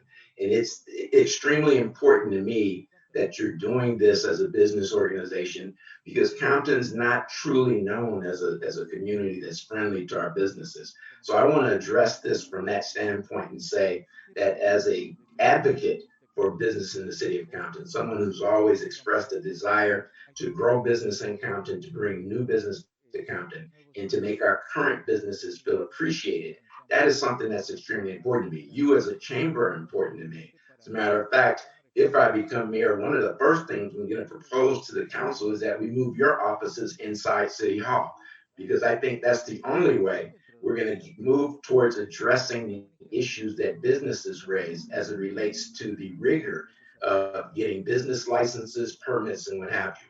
I want the chamber to be a part of the solution in that regard. And in that regard, I'm going to continue being the advocate that I am. So thank you very much. Thank you. Anthony Perry, 2 minutes, please. Yes. Good afternoon, Doctor. Thank you, Compton Chamber, for putting this forum together. I'm Anthony Perry, your candidate for Compton Mayor. I'm an educator right here in the city of Compton. I'll work with our most prized possessions, and that's our children. And as your next mayor, I will bridge the gap with our education system and our city, along with Compton College. I hold a bachelor's degree in business, where I will work with our small businesses and grow all of our businesses. I have a master's degree in science with a specialization in international development, where that has prepared me to repair our broken infrastructure and to repair our broken roads. I'm a member of the National Association for Equal Justice in America. I am the chairman for the African American Parent Advisory Committee. I am a member of the English Learners Advisory Committee. I am a city volunteer and a basketball coach for Compton. Go to Gonzales Park. Please visit our rec center. You can see our trophies and our pictures in the glass case. It's important that I highlight my experience and how much I am embedded in this community. I'm an advocate for Compton. Many know that I've been advocating to better Compton prior to this election for many years. And as your next mayor, I will rebuild and restore Compton pride, and I will build up our constituents to better Compton to move forward. I'm Anthony Perry, and I ask for your support and your vote. Thank you. Thank you. Amy Jimenez, 2 minutes. Thank you. Thanks. My name is Amy Jimenez. I am running for city mayor to represent the diverse needs of the community. I have dedicated my life to serving others and to advancing the success and access of underrepresented youth in education and the workforce. I have been mentored by community leaders and participated in organizations such as Constitutional Rights Foundation. I have worked in state government with the California Conservation Corps, and I have served as a legislative director for an international and national nonprofit. Today, I work with immigrant families that serve refugees and unaccompanied minor as a financial coach. And I bring forth this experience to make the changes that need to be made and need to be addressed. I am running to build on the city's infrastructure and create a green revitalization. I am running to reimagine public safety and the well-being of the community. And I'm going to champion transparency and accessibility, keeping an open door policy to represent those diverse needs. And with that, I will love your support. Juntos podemos hacer un cambio que nos beneficia a todos. There is strength in solidarity. And with that, I want to thank you. Thank you. Emma Sharif, 2 minutes. Thank you, Pastor Thomas. And to Dr. Lestine Johnson and the Chamber, I really want to thank you for having this event this evening. I am Emma Sharif, and I am a 30-year resident of Compton who raised her 4 children here in this city. I am battle-tested, honest, transparent, and have remained true to the people I serve. Prior to being elected to the City Council, I served the City of Compton as an elected Compton School Board member, and I'm very proud to say I was a member of the Compton Education Association. As a result of my passion and advocacy, in 2001, I was appointed to the Compton Unified School District Board of Trustees, filling a board vacancy. In 2003, I successfully ran for the full term and served as trustee of Compton Unified School District Board of Trustees for 14 years. In 2015, I ran a successful campaign for Compton City Council District 4. Since being re-elected to the City Council in 2019, I've helped to deliver the following: completed $5.9 million in street repairs, approved of additional $45 million in street financing, delivered COVID-19 testing sites here to the Compton, advocated for the homeless task force, and approved $1.2 million in tree trimming contract, approved over 500 units of housing, and delivered over 2,000 food boxes during my weekly food giveaway to the seniors and the residents. I spearheaded Hub City cleanup, which I continue to do quarterly. And I want to say thank you for allowing me to be here today to speak. And I really am running for the mayor, and I ask for your vote and your support. Thank you. Thank you. As we begin the process now, you'll have 2 minutes to respond to the questions that I ask. We're going to ask that you respect the time as we move progressively forward. I'm going to raise the first question now. I'm going to ask that this question will be responded to by Rodney Lister. And the question is, if elected as mayor, what would you do in the first 90 days? Rodney. Thank you, sir. The first thing I would do is ask my fellow city council members to bring in an outside audit firm to look at everything involving finances in Compton. All the monies that come in from the state, county, federal government, donations, grants from private individuals. Then look at everything we're paying out as far as staff salaries, contractual obligations, pension obligations, bond obligations, things of that nature. Information technology lease agreements. Then that way we can identify all the monies we actually have on hand that allows us to do programming that we can maybe use to bring back our parks department or enhance our senior department or things of that nature. Compton has a very large deficit that's looming per city officials that needs to be addressed, because we can do all the programming and we can say we want to do all the things right now to make Compton better, but if you don't have any money, if your bond rating is so low that no one will loan you money and your interest rate is so high you can't get a good rate, you're going to stay stagnant. So within my first 90 days, that'd be the first thing I would do. And hopefully I would be able to convince or have my fellow council members agree with me and begin that process. The second thing I would do is look at small businesses and identifying with them what they need to stay above water. What can we do to help them get federal and state funds to allow them to continue to keep individuals employed and keep your business running? Because without small businesses and their monies, no sales tax comes in. Compton can't grow. First two things I would do in the first 90 days. Thank you. Excuse me, Dr. Thomas, 1 second, please. With all the candidates, when you're not speaking, please mute because we have a lot of feedback coming back. If you're not speaking, please mute your mics. Thank you so much.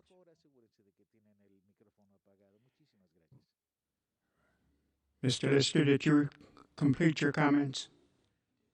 Yes, sir. Thank you very much. Thank you. Same question, Anthony Perry. Yes, thank you. As your next mayor, 3 things I will do in the first 90 days. Number 1, I will clean this place up, district by district, alley by alley, abandoned building by abandoned building, sidewalks that need to be replaced, trees that need to be trimmed, lights that need to be fixed. That's the first thing I'm going to do in the first 90 days is clean this place up. Number 2, very important phone calls I will make. I will reach out to Compton Unified and Compton College, and I will say, let's sit down, let's work together. We need each other. It's time to move forward. The past is the past. That's not moving us forward. So we will sit down, we will bridge the gap, we will make and see how we can bring our children into City Hall to participate in internships so they can learn from us directly, so we can better prepare our children and work with Compton College to potentially get college credit for our students. And number 3, most and foremost, I'm going to request a federal audit and an independent audit because based on alleged corruption and alleged monies missing, it's important that we address these issues for 2 reasons. Number 1, it's important that if someone has done anything wrong, it's important that it be addressed and the public knows exactly what's going on. And number 2, I will address this is because as your next mayor, they will not put this missing money or any finances on me as the new incoming mayor. Thank you. Thank you. Janet Ortega, 2 minutes, please.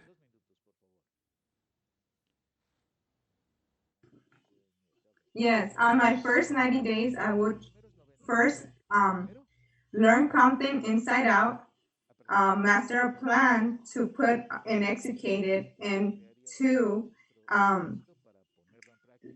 find strategies to change Compton for the best. I would want to learn about the people, what their major concerns are. As a resident, I also feel and I know that I have firsthand experience in knowing what is needed to be changed.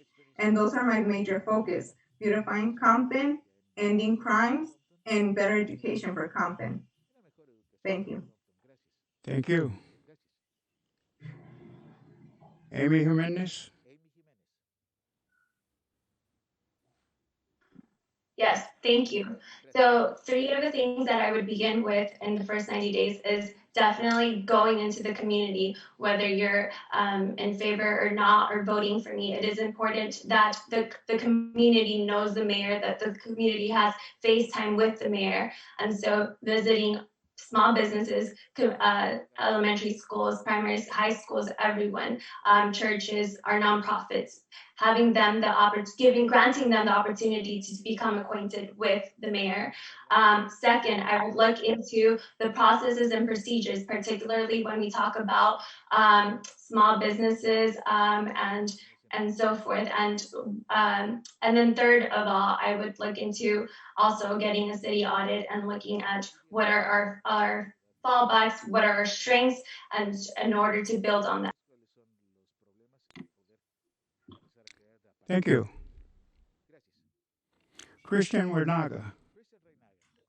Thank you, Pastor. This is such a great question. The very first thing I will do as mayor is bring prayer into city council meetings. I, as mayor, will not be able to make any decisions without inviting the Holy Spirit. I'm a man of faith. I really believe that prayer changes everything. And I've said this many times, and I will continue to say this. This election is a spiritual war, and the only answer is found in God because God can do anything. We are facing some strong challenges in our city. So the very first thing I will do as mayor is bring citywide prayer before every council meeting. Second, I will bring back our Parks and Rec department and open up Dollarhide, our senior center. Our seniors need us now more than ever. So we as a city need to develop a plan to immediately bring back Dollarhide.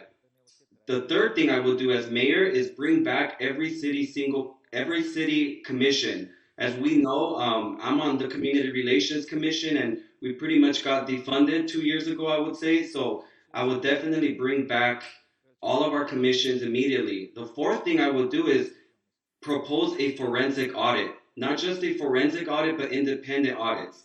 We really need to figure out what is going on in City Hall. We need to clean up City Hall from the inside out.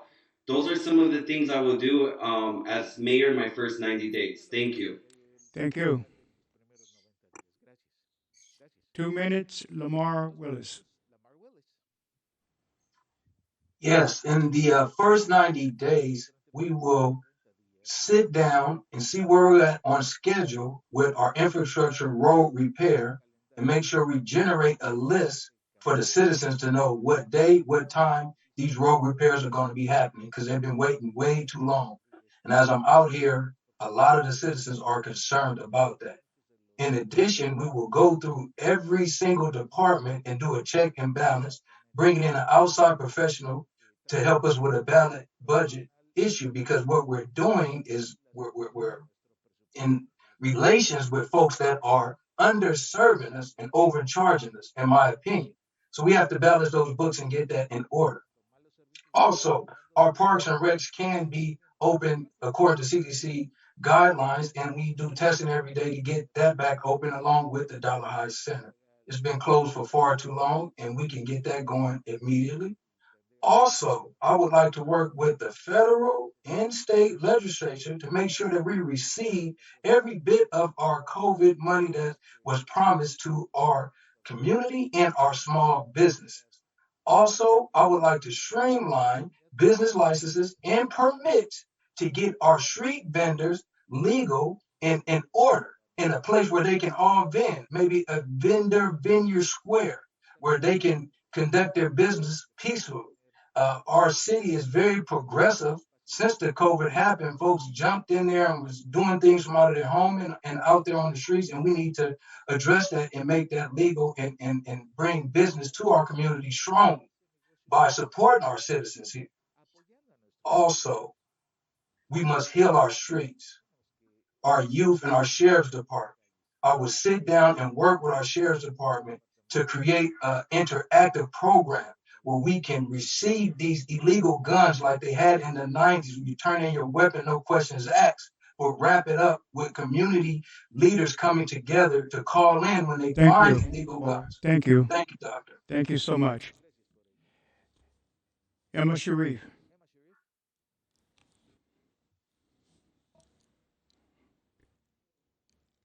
Emma, please unmute.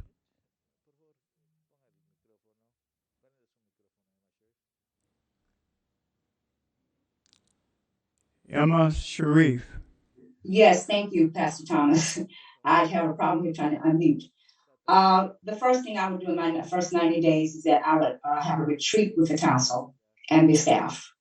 And because we need to unify the council, and we need to start making sure that we're working with the staff and making sure that we're allowing the city manager to handle his job as well as us doing our job. And I will have a request for a fiscal sustainability consultant and put in a fiscal sustainability plan in place. I will also look at the safety plan, because the safety plan will help us as far as increasing our revenues from our properties and also from our sales tax. And I would also look at want to know how what is the full amount that we are paying in order for us to provide the services here to our community. So those are some things I would think I would start off first. And then definitely we talked about having an audit done. And I think that's something that would definitely need to take place. But those are the things I would first start moving with in my first 90 days. Thank you. Thank you. 2 minutes, James Hayes. Thank you, Pastor. The good thing about doing these Zoom forums is we all get to listen to each other talk every week.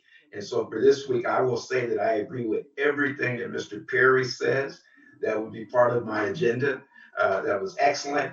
I would add to that I think the most important thing to do in the first 90 days, as Councilwoman Sharif alluded to, is developing some organizational unity amongst the city council members. So I would propose a strategic planning event with all of the council members and all of the staff leadership so that we can take a good hard look at our city, how it's organized, and if we need to make changes, that would be a venue in which we could actually propose changes as a council to make our city run more smoothly and making sure that all of the different departmental functions are achieved. I really think the key is in that first 90 days that the council can develop as a team. That is, in the first 90 days, that is going to be all important because what's going to move the city forward is a unified city council.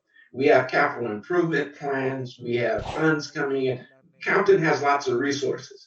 We need council unity. So my first priority, all I will say in the first 90 days is that we will develop unity on our council so that we can move this city forward. Thank you. Leading into the next question,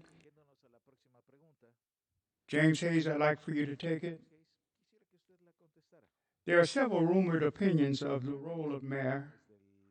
What do you believe the role and responsibility of a mayor is?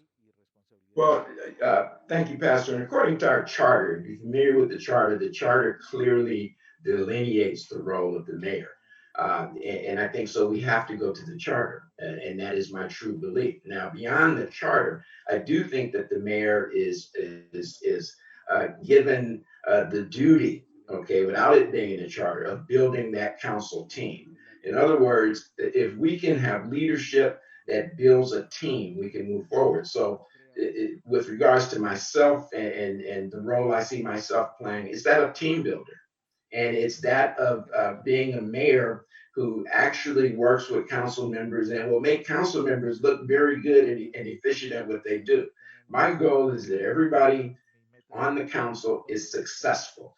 And that is the role of a mayor, to make sure that everyone who sits on that council is successful in their districts, put all that together, and we're successful as a city.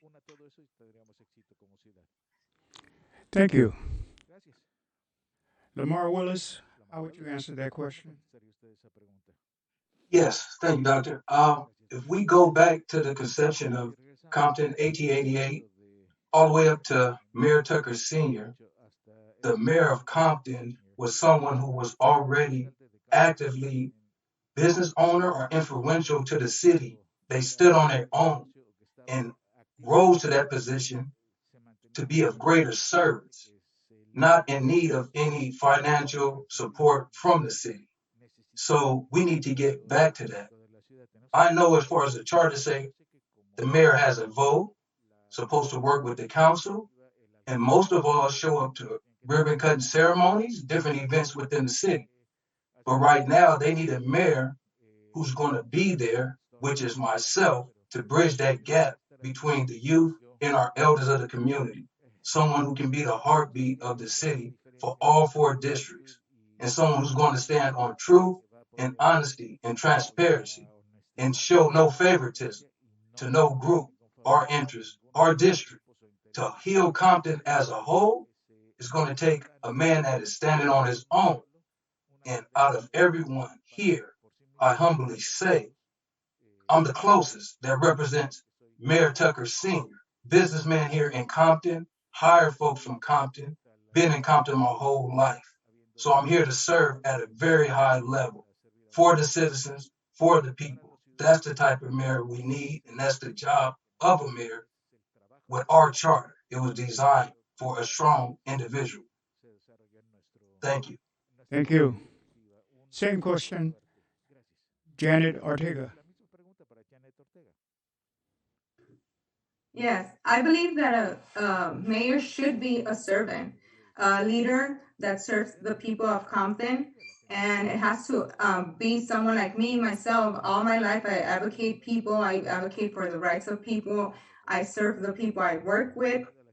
I defend their rights. And when they're afraid of speaking, I'm the one who speaks for them. I believe that a mayor should be someone for the people and of the people. Thank you. Thank you. Amy Jimenez, same question. Thank you.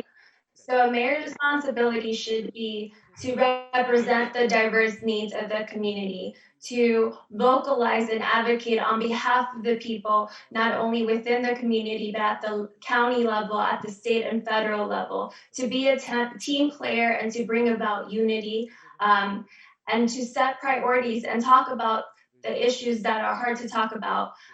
Also, just to, propose the agenda and to really bring about that unity within the community. Thank you. Same question. Rodney Lister. Thank you. I kind of envision the position of a mayor, how I will function as a mayor, using a basketball analogy, point guard, using a soccer analogy, the passer that gets it to the person that scores. It's not the job of the mayor to take all the limelight. I believe that the mayor should only vote in the case of a tie. That's how I view the position of a mayor. There's 5 people on that board, on that council. The mayor does not represent just one entity of the community. District 1 represents District 1. They're going to always advocate for that district. The mayor's job is to understand what they're advocating for and help other council members understand that. And ideally, the vote should be 4-0 with the mayor abstaining, 3-1 with the mayor abstaining.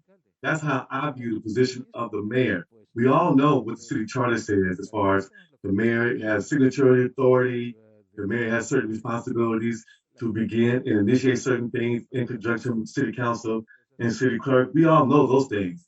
But ideally, you need a mayor that's not about to shine, doesn't need the glory. You need a mayor who says, council person for District 1, this is your activity. I'm going to back you. I'm going to show up to your event. I'm going to say hello, and I'm going to pass you the mic. This is your thing. If I'm bringing a project to the city, I'm going to go District 3. I got a project. Come to this meeting. You meet with these individuals. Now it's yours. Pass it on. Because if that person shines, Compton shines, and me as a mayor, I'm going to shine. Be a point guard, be a passer. That's how I view the mayor. Thank you. Thank you. Same question, Emma Sharif. Thank you. Thank you, Pastor Thomas. Mr. Hayes made a statement, and I have to really agree with him when he said about how the charter set aside for the role of what the mayor really is. However, and also too, he made a statement about being a team, building you have to be able to build a council. That's why the unity come in, is that you have to have a unified council, and you have to be able to bring the council together in order for us to be successful and in the things that we're trying to get done. And so you have to be able to work with the council, and that does mean when they have projects or whatever they have in their district, you're there to help them and to make sure that you support them in what they're trying to do in their districts. Because the mayor does not represent one district, it represents a whole city. And so, yes, that's how I do view the mayor, as someone that is actually building, but also a consensus builder, and also, like I said, being a servant to the community. But one thing I want to say is that when we talk about the honesty and the transparency, I think that I've demonstrated that throughout my whole term here as city council, but not only on the city council, but also being a servant there on the school board as well. So that's something have been demonstrating my whole time since I've been here on this council, and throughout the time that I've been a servant to this community. So thank you. Thank you. Same question, Christian Renaga. Thank you for the question, Pastor. I agree with Mr. Lister. We all know what the charter says the role of the mayor is, which is to be the face of the city, and you have one vote on the council. But make no mistake, the mayor is the only one who is elected citywide. So what Compton needs in a mayor is a unifier, somebody who's going to look out for every resident, every district, somebody who's going to advocate for everybody, no matter what is going on with the council. What the mayor's role also is as council chambers in the back, it says, in God we trust. The mayor should be praying for the city, working with our churches, with our businesses, and just really being a mayor for everybody. Something that Compton politics has shown us in the past 20 years that we haven't had. So if elected, I promise to be that mayor. I promise to be a mayor for everybody, even the ones who are not for me during this election, and to just unify the city, because it's going to take a collective effort for all of us to move forward. It's not going to be one mayor. It won't be me. It won't be anybody here. It's going to be a collective effort in order to move our city forward. And I really believe that's the main job of the mayor, is to make sure everybody is united, everybody is represented, everybody is heard, and everybody is being served. Thank you. Thank you. Same question, Anthony Perry. Yes. The role of the mayor is to bridge the city, the constituents, and the people together. The mayor must lead and motivate those in the city. It's the mayor's duty, if we see a council person struggling, to give them a nudge in the back, motivate them a little bit, give them a pep talk to keep them performing at a high rate. It's important that the mayor reach out to different community members. It's important that the mayor reach out to different entities in the city and connect the dots. It's important that a mayor works with his council members to give them that nudge that they may need, to step in an area that they may lack. It's important as a mayor to ensure that all of our council members do the best they can to serve our public. And as a mayor, I will lead and motivate the entire council and every single employee in City Hall. And as your next mayor, I will do just that. Thank you. Thank you.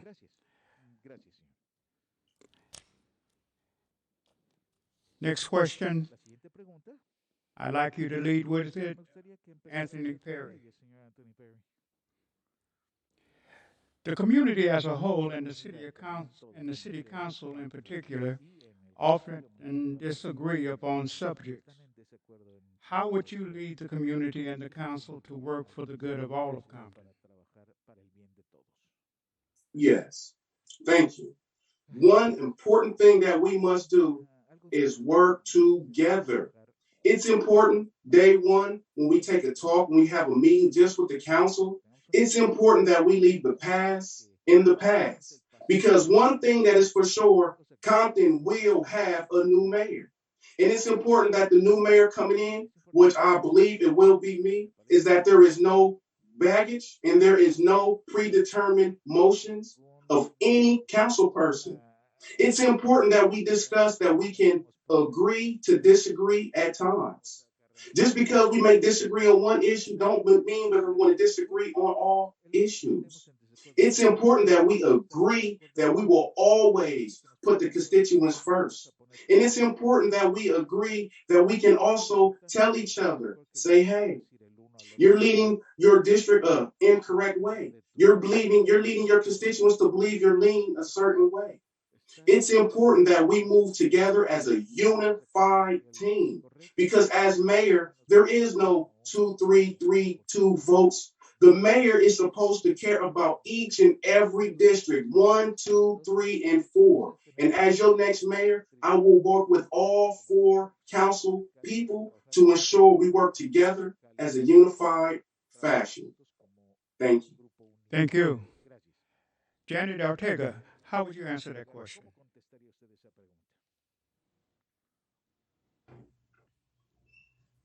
Yes, I believe there's a lot of diversity. And if we become a team, I believe we could get many good, because Compton has so much potential. And I believe if we have a team of support, not only from the council members, but also the community, I believe we're gonna have so much achievements and get Compton where it should be. Compared to other cities, Compton is very diverse, not only in the council members, but also in the community. And if we could make a community that's united, I believe there's gonna be a huge change. And to do that, we need a leader that actually is not divided. And that's what I believe. Thank you. Thank you. James Hayes, would you answer the same question, please?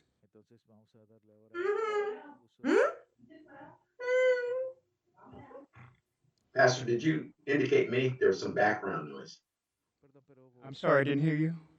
There was some background noise while you were talking, and I didn't hear what you saying. I thought I heard James, but I wasn't sure. Yes. Yes. Okay. Would you like me to reread the question? Yeah, please. The community as a whole and the city council in particular often disagree on some subjects. How would you lead the community and council to work for the good of all of Compton? Thank you. First of all, I think it starts with respect. I think the city council has to respect the citizens, and the citizens have to respect the council. And I say that specifically as it relates to our interactions in council meetings. But in terms of the community, Compton has to be inclusive. Compton is over 60% Latino. I don't see enough Latino representation on our boards, on our commissions, and what have you. We need to change that. Inclusion means everyone is able to have a seat at the table in the leadership of this community. That's what inclusion means, and I'm for inclusion. As it relates to, I'm so happy to see so many Latinas running for office this year. I think it's a move in the right direction. I embrace that. I intend to, as a mayor, work on developing the next group of leaders in Compton who probably, no doubt, will be Latino. Developing those folks so that they're truly prepared to step into leadership roles. But I think as a mayor, I can start to have the council request that the council look at all these commission seats and that we begin to make them reflective of our community. And I believe when that happens, that's when you truly see unity in this community. Thank you. Emma Sharif, same question, 2 minutes. Thank you. My slogan is a good government means that everyone is involved. That includes the community, that includes the council, that includes everybody in the city. Therefore, you do have to be inclusive in the things that you're doing. I always have town hall meetings every quarter to give the community an opportunity to come in and actually have a discussion about the issues that's going on in the city. And so we can come with ways how can we address those issues. I always make sure that the staff is there to address their concerns. So this way, no matter what is going on, I always have an idea as to what is happening in the district that I represent. And this, by being the mayor, I have to make sure I understand, make sure I'm a part of all of the different town halls meetings that's going on through the city. And that's fine. But that is one way I would see is that we really address those issues, especially when we talk about the community and their disagreements, because most of the time the disagreement is merely because they do not understand the process. I believe in education. I believe that if the community is educated, that means it's easier for me and better for me as a council person and as a mayor, because they can really help and assist us as we go through the process of things here in our city. So my thing is to try and make sure that we educate the community and make sure that they understand the processes and things throughout the city. And I think that would really create really change things as far as a lot of the disagreements that we have here between the city and the community. Thank you. Thank you. Same question, Amy Jimenez. Thank you. And I also want to thank Mr. Hayes for embracing that evolution in terms of demographics, but also just what that means for the city. That is really great to hear from you. And so, when we talk about disagreements, the one thing that we don't disagree on is the set of values and set of issues that we share. That means that we all care about clean air, water, healthy food, putting a roof over our heads, having good paying jobs, good wages, really regulating monopolies, implementing healthcare for all. And so when we lead with people and when we lead with issues rather than disagreements between communities that have formed over the years and through misconceptions, I think you could really do away with those disagreements, because at the end of the day, our job is to really address these issues rather than create divisions within the community by making it inequitable, by creating equitable access to resources, to funding, to what the city has to offer, really. So that's my thought on that question. Thank you. Lamar Willis, same question. Yes, Doctor, can you please repeat the question for me? Certainly. The community as a whole and the city council in particular often disagree on subjects. How would you lead the community and council to work for the good of all of Compton? Thank you, Doctor. First of all, the community is the council's #1 priority. They are to have the voice. They reach out to us with their concerns and their desires of what needs to happen in our city. And as the council, we are to listen to them, don't block them out, give them that voice. And we sit down and we come down collectively and do what's best for our city and the citizens that are requesting. When the council doesn't agree on certain things, it should always go back to what's best for our Compton citizens and our city as a whole. It is time for the bickering and fighting on the dais to cease and stop. The power is in the people. All power to the people of Compton. All colors, all races, all shades. We're all Comptonites in our heart. And that's what's most important. So I would be there as your mayor to make sure the council stays on point, that we're doing it for the people of Compton. That's most important. Thank you, Doctor. Excellent question. Thank you. Christian Winaga, same question. Thank you, Pastor. Doing what's right from wrong, in my opinion, is common sense. The same potholes that bother me bother you. If a resident in District 1 wants their tree trimmed, I don't understand why I, as mayor, if elected, or anybody else on the council will fight against it. As we all know, some of our current elected officials have a history of voting against progress, voting against, like I said, what's common sense. So as mayor, I will not partake or participate in what I like to call Compton politics. Compton has a history of allowing history to repeat itself. I grew up around Compton politics. Everything I saw happen 15 years ago is still happening today. And it's all because history keeps repeating itself, which is why I'm running for mayor, to bring a new change, a new energy. I'm not here to play politics. I'm not here to play games. I'm here to serve. I'm here to do what's right, because doing what's right is common sense. And with all due respect, there are some people who are currently on our council who lack common sense. So I'm here to bring common sense and do what's right for residents and put Compton first. It's not that hard, it's very easy, but politics is what gets in the way. People's egos, they don't have the residents' best interests at heart. They have their own ego at heart. And I'm here to change that if elected. Thank you. Rodney Lister, same question. Thank you, sir. The way I understand the question is disagree on subject. Disagreements are natural. Husband and wife have been married for 20 years with the best relationships have the occasional disagreement. To act like there will never be any disagreement, that's perfect, that's ideal, but it's going to happen. So how do you deal with that disagreement? Set the tone as the mayor. At a minimum, no disrespect to Ms. Cherie, but let's suppose Ms. Cherie doesn't become mayor. She's still a city council person. And let's suppose that the people running to replace the current council members, they win.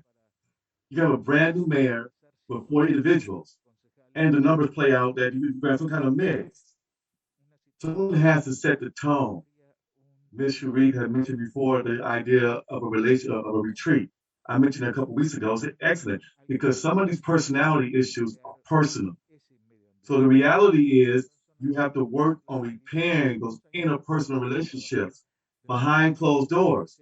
And then when you're at that podium, you're at that board, it's respectful. You set the tone. And when someone gets out of line, don't be afraid to call someone out respectfully. We're not doing that anymore.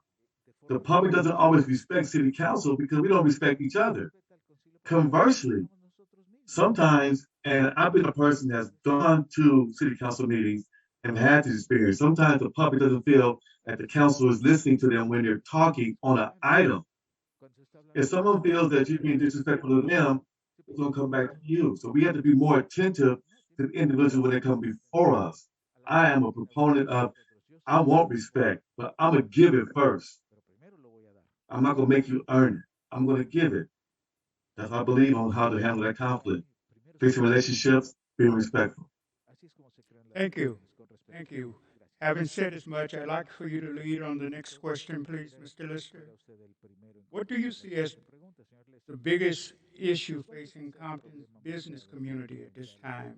And what can you as mayor do to lessen the issue? And will you please be specific?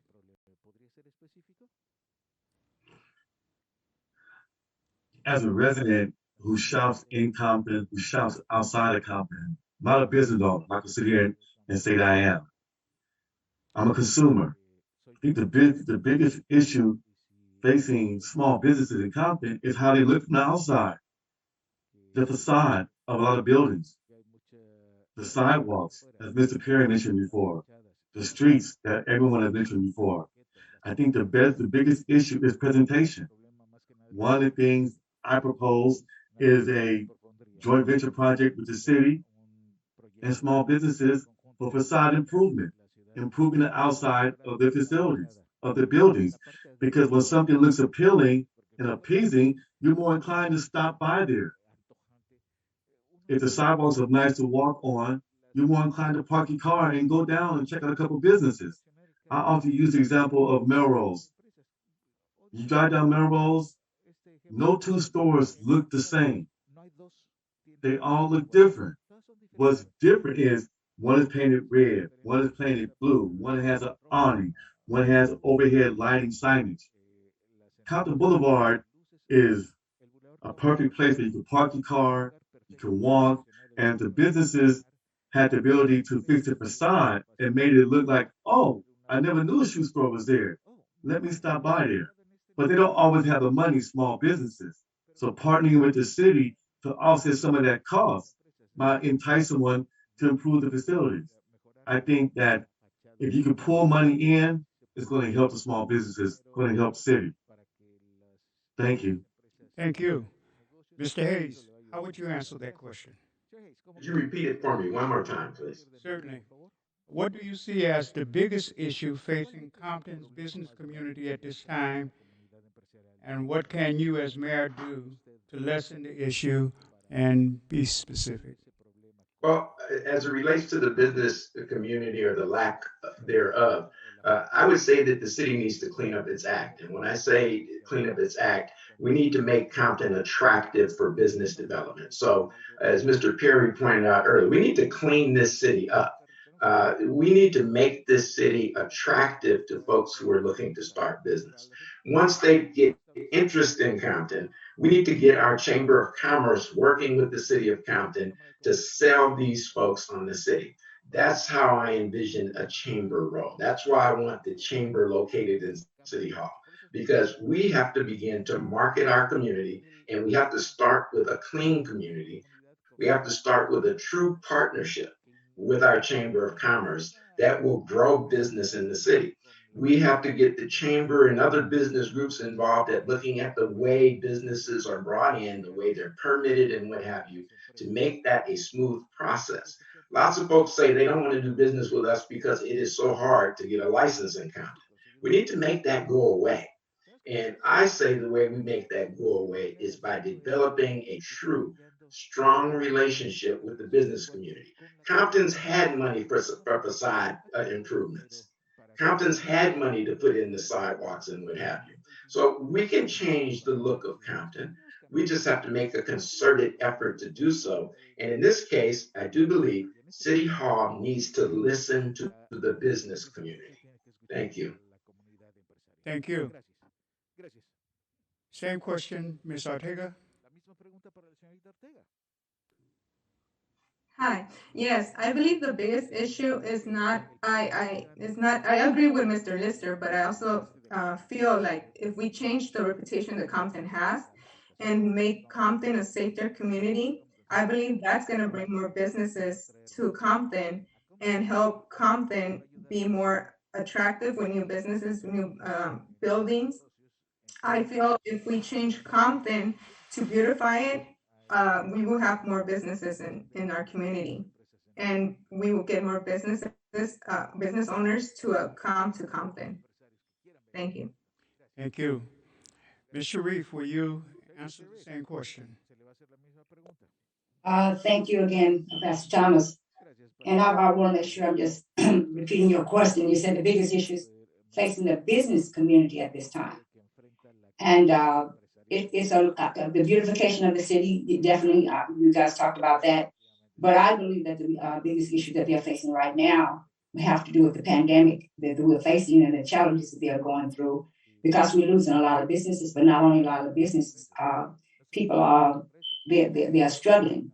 And so that is the biggest challenge that they are facing right now in regards to that. So what I have been doing, that's why I continue to have my business roundtable with them, with the different small businesses, so I have a discussion with them in regards to what is happening, what services that they need, what's something that if there anything that we can do as far as trying to help and assist them.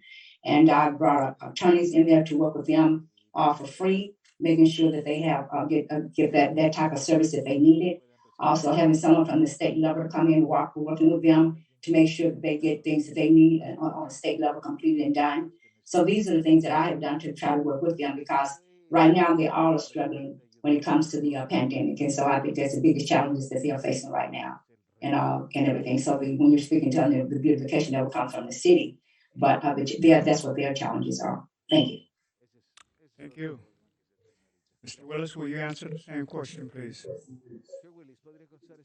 Yes, Doctor, can you please repeat it for me? Certainly. What do you see as the biggest issue facing Compton's business community at this time? And what can you as mayor do to lessen the issue? And I want you to be as specific as possible. Thank you, Doctor. Mhm. We need accountability on the city level for as the council when businesses come to do business. We have to be accountable to make things flow quicker, make it move faster for the big corporations. They come in wanting to do certain things and the process is just way too slow. So we have to find a way to make that move much, much faster. And for our small business folks that's here, I think it's just not enough exposure citywide from the city coming here, putting a spotlight on the small businesses. We have to be more involved with the small businesses and spotlight them. Like I mentioned before, our vendor venue, it needs to be a square so our folks can vendor and take care of their business and get their licenses and permits streamlined and accepted more quickly and effectively. City Hall has to really come together on that, especially the dice when they're coming and trying to develop and make sure we get this thing rolling quickly and smoothly.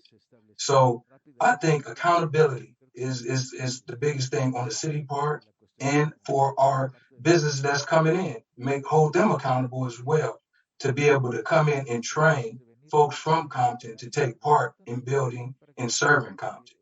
So there's a lot of accountability that has to be done for us business wise in our community.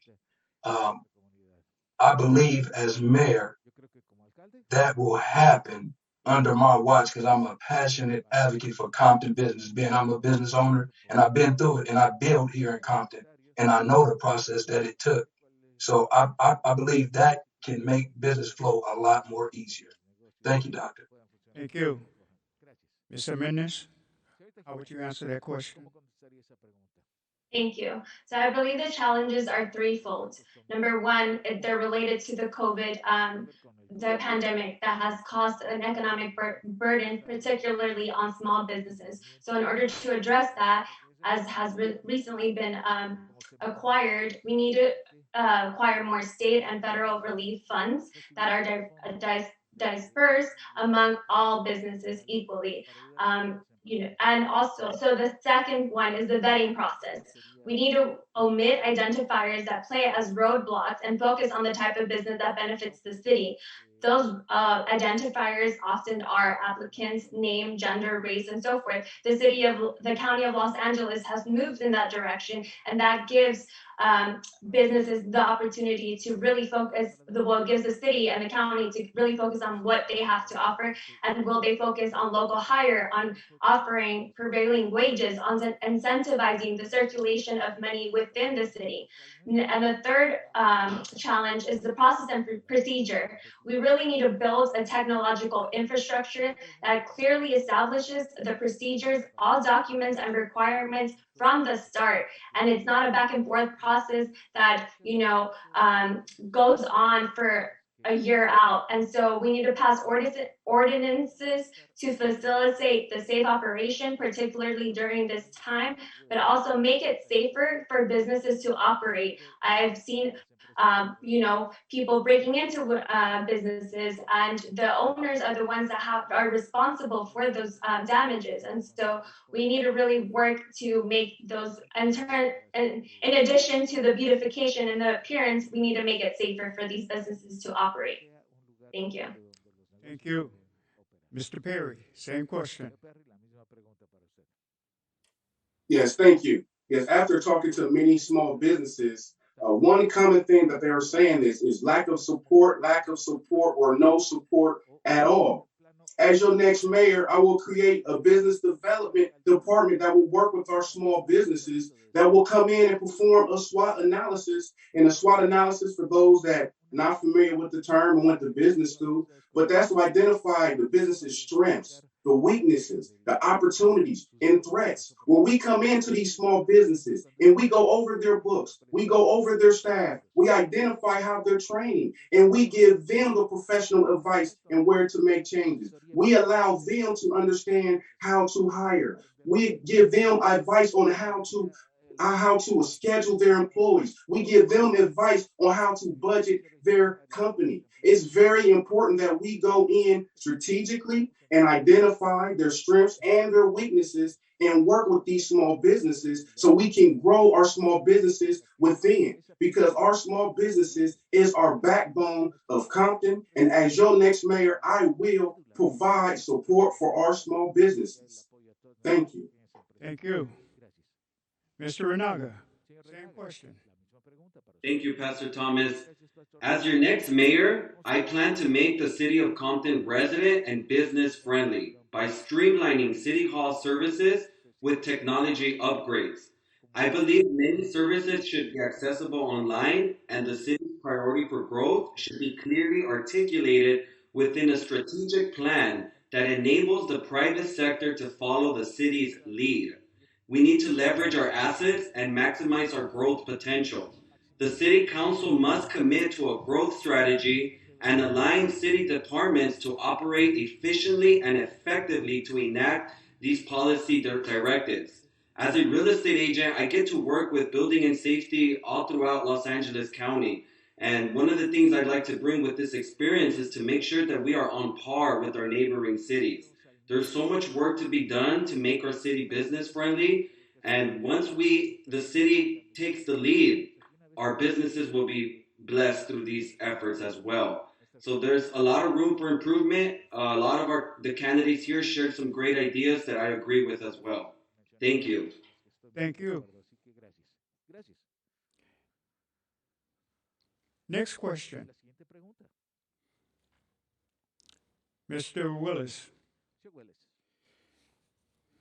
Many business interests perceive Compton as a city that is unfriendly to growth. They point to the multiple layers of approval and gridlock in City Hall, This is looked upon as a means to stall economic growth. Do you agree or disagree? And please explain why. Sorry, doctor, it was a little choppy. You were in and out. I couldn't hear the whole question in its entirety. Question. Many business interests perceive Compton as a city that is unfriendly to growth. They point to the multiple layers of approvals and gridlock in the city. This is looked upon as a means to stall economic growth. Do you agree or disagree with that statement? And explain Wow. why. Yes. When things are held up in City Hall, as I stated on the last answer, it does slow down the growth of the city. Yes, we must streamline things down there at City Hall and make it friendly for business to come in and develop rapidly because time is money in business. And they don't have lots of time to waste. They want to be able to come in, get things done so our city can get moving forward. So we have to correct that. We have to become more business friendly for our citizens, also as well for the corporations that want to come in and develop. And I believe, in addition to that, we hold them accountable for training some of our citizens to be able to come and build with them as well. So we have a lot of work to do. Yes, I agree with that, and we must change that down there at City Hall immediately. Thank you, Doc. Thank you. Same question, Mr. Renaga.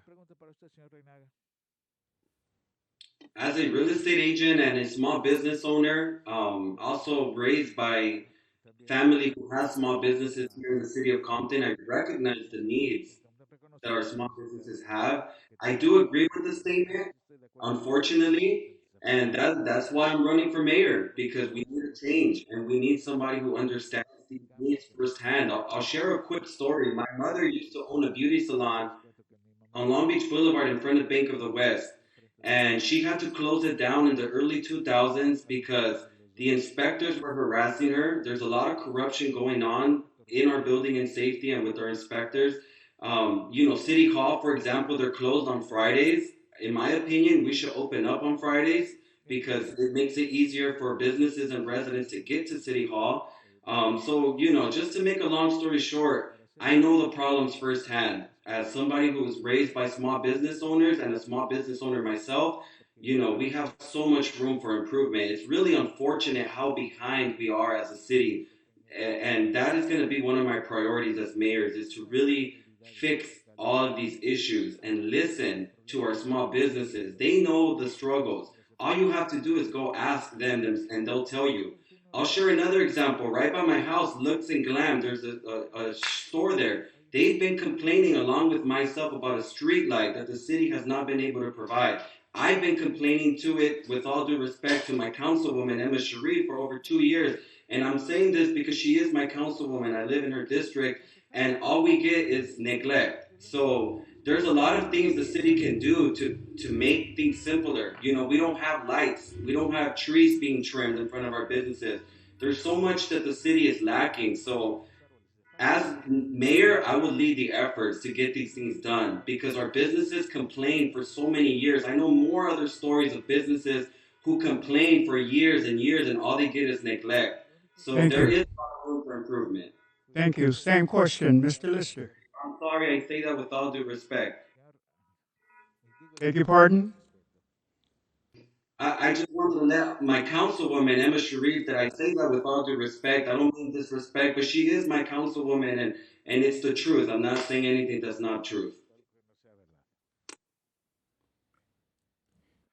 Dr. Thomas, may I please? Yes. I'm going to admonish the candidates to pay attention to the candidate rules that were sent to you, and let's adhere to them. Please adhere to the candidates' rules. You know what they are, and let's adhere to the rules in terms of being demeaning or any type of way against the candidates. Thank you. Thank you. Will you proceed, Mr. Lister? Yeah, that escalated. Uh, to answer the to answer the question, it's yes, no. Yes, the system that the city of Compton have in place for business licensing and business permitting compared to other jurisdictions are cumbersome, are multi-layered. I'm not a person that believes in just blowing something up because it's not good in anything I do in life, personal, professional.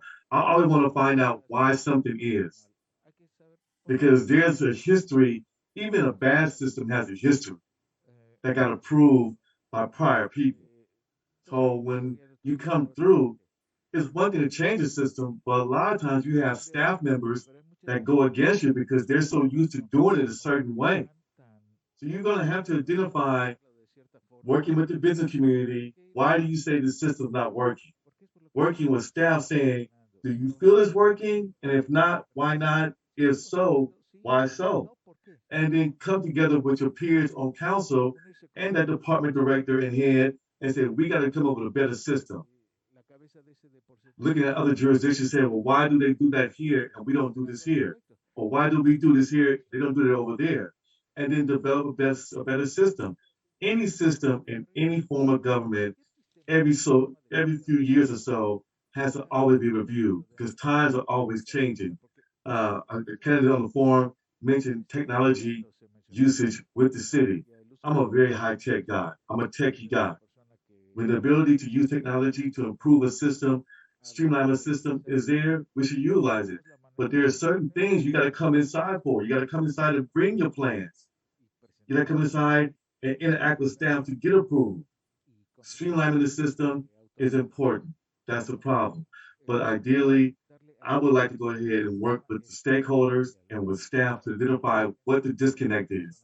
And then from there, working with a better system. It's about collaboration, internally and externally. That's what I would do. Thank you.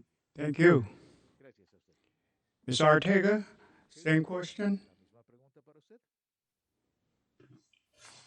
Oh, sorry. So hold on, I did something.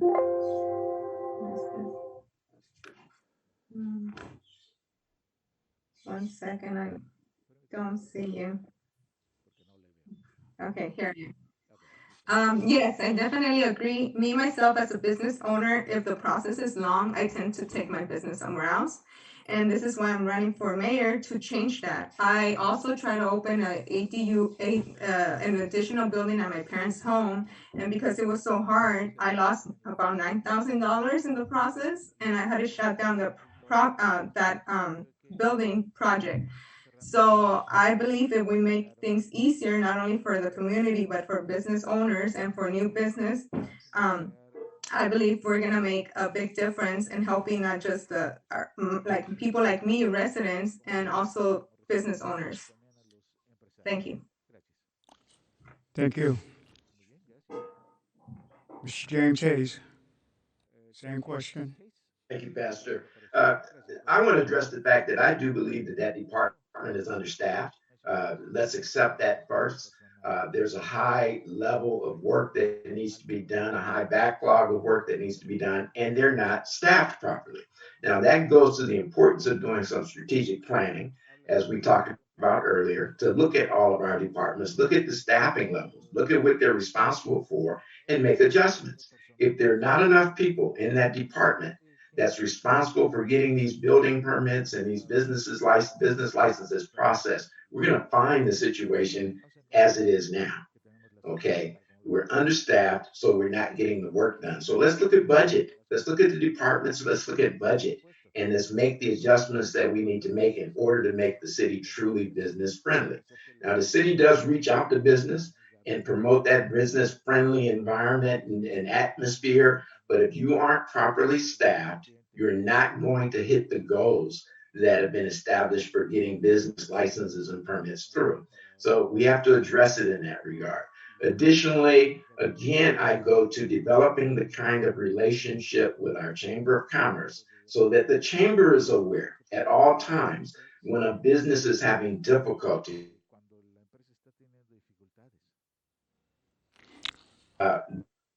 to get them to understand and support them as they go through the process. Support And I want to use the business community that we presently have to provide that kind of support, in addition to our end, making sure that we're staffed properly. Thank you. Thank you. Mr. Perry, same question.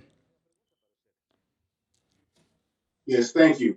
I absolutely agree that it is total dysfunction in City Hall. It's important that we do streamline this process for our constituents and those that are trying to do business in our city.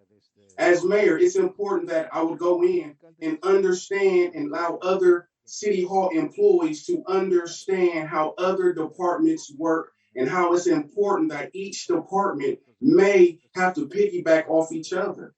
We must train our employees in today's age. We must train our employees to have a basic understanding how other departments work. One thing that constituents face if you go into one department and they're not the answer, they say, I don't know. We must have an ideal. We must train all of our departments. If they don't know, that we can at least send our constituents into a department that do know. So I truly believe this comes down to training and those not being in tune to what's going on. And as your next mayor, I will ensure that every department is trained for today's age and the issues we are facing of today. Thank you. Thank you. Ms. Jimenez, same question. Thank you.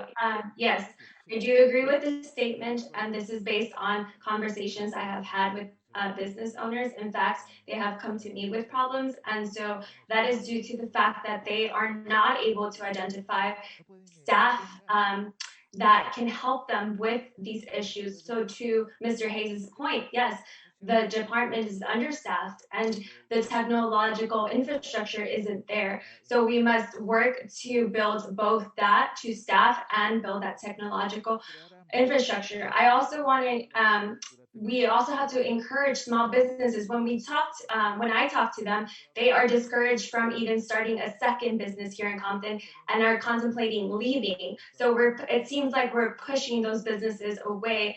And when looking for new economic development, it is important for me as and aligned with my values that we look for people that are looking to hire locally, that we are definitely putting the people of Compton first and seeing if it's good for our community, if it's good for our environment, if it's good in terms of what is happening at the national and state level in terms of, the future jobs, the jobs of tomorrow and what that looks like. Thank you. Ms. Sharif, same question. Thank you. First, let me thank all of you for your conversation about this particular issue, building safety. And you guys are right. You need to be streamlined, and that is exactly what is happening right now in the city. The city managers already started streamlining that department, allowing that put a lot of the things online to give people an opportunity to do a lot of the work prior to coming in to the department to the office. So I think that is a step forward in the right direction, especially if you listen to what you guys are saying. I don't want to say we're definitely moving in the right direction as far as streamlining that department. So that is something that we are really that the city manager is just really moving forward to getting done. But also, too, I want to say this is that building and safety. I have talked to a lot of the business as well in regards to building and safety, and I understand their concerns and I understand their frustration. And I believe that's why we're moving in the direction that we're moving in, is for us trying to make that happen. But also, as a mayor, as the candidate for mayor, I really hope that all of you will take a look at the charter, and so that you will understand what the role of the city manager is, and really what the role of council people are. So I think that would actually be able to actually address some of your concerns as to certain things that may not be happening in the time frame that you would like for it to happen. So thank you. Thank you. New question. Ms. Ortegas. The city is faced with local issues as inequality, crime, affordable housings, as linked symptoms of larger overarching problems. As mayor, how would you work to make Compton a more unified and equal community? As new mayor, I want to unify the community and help the community. I want to advocate for the community, meaning that I would do anything that's in my power to change whatever I have to change to make it easier for the residents, for the business owners, and just to make a unified community that's united and willing to help one another and help succeed and be successful. Thank you. Ms. Hernandez, same question? May you repeat the question? You were kind of cutting when you first stated it. Repeating the question. The city is faced with local issues as inequality, crime, and affordable housing as linked symptoms of a larger overarching problem. As mayor, how would you work to make Compton a more unified and equal community?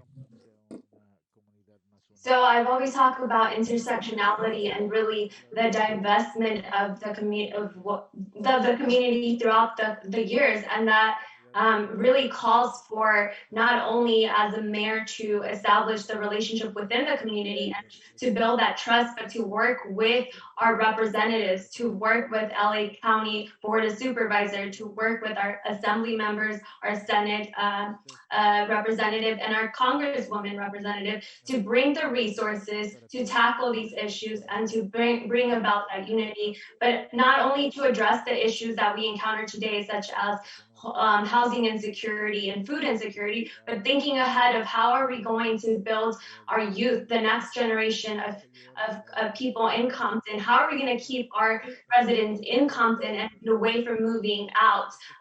So I think it calls for all hands on deck. It calls for a private-public partnership, and there's a place for nonprofits to implement all of these great resources and to help integrate the community as a whole and really forefronting people.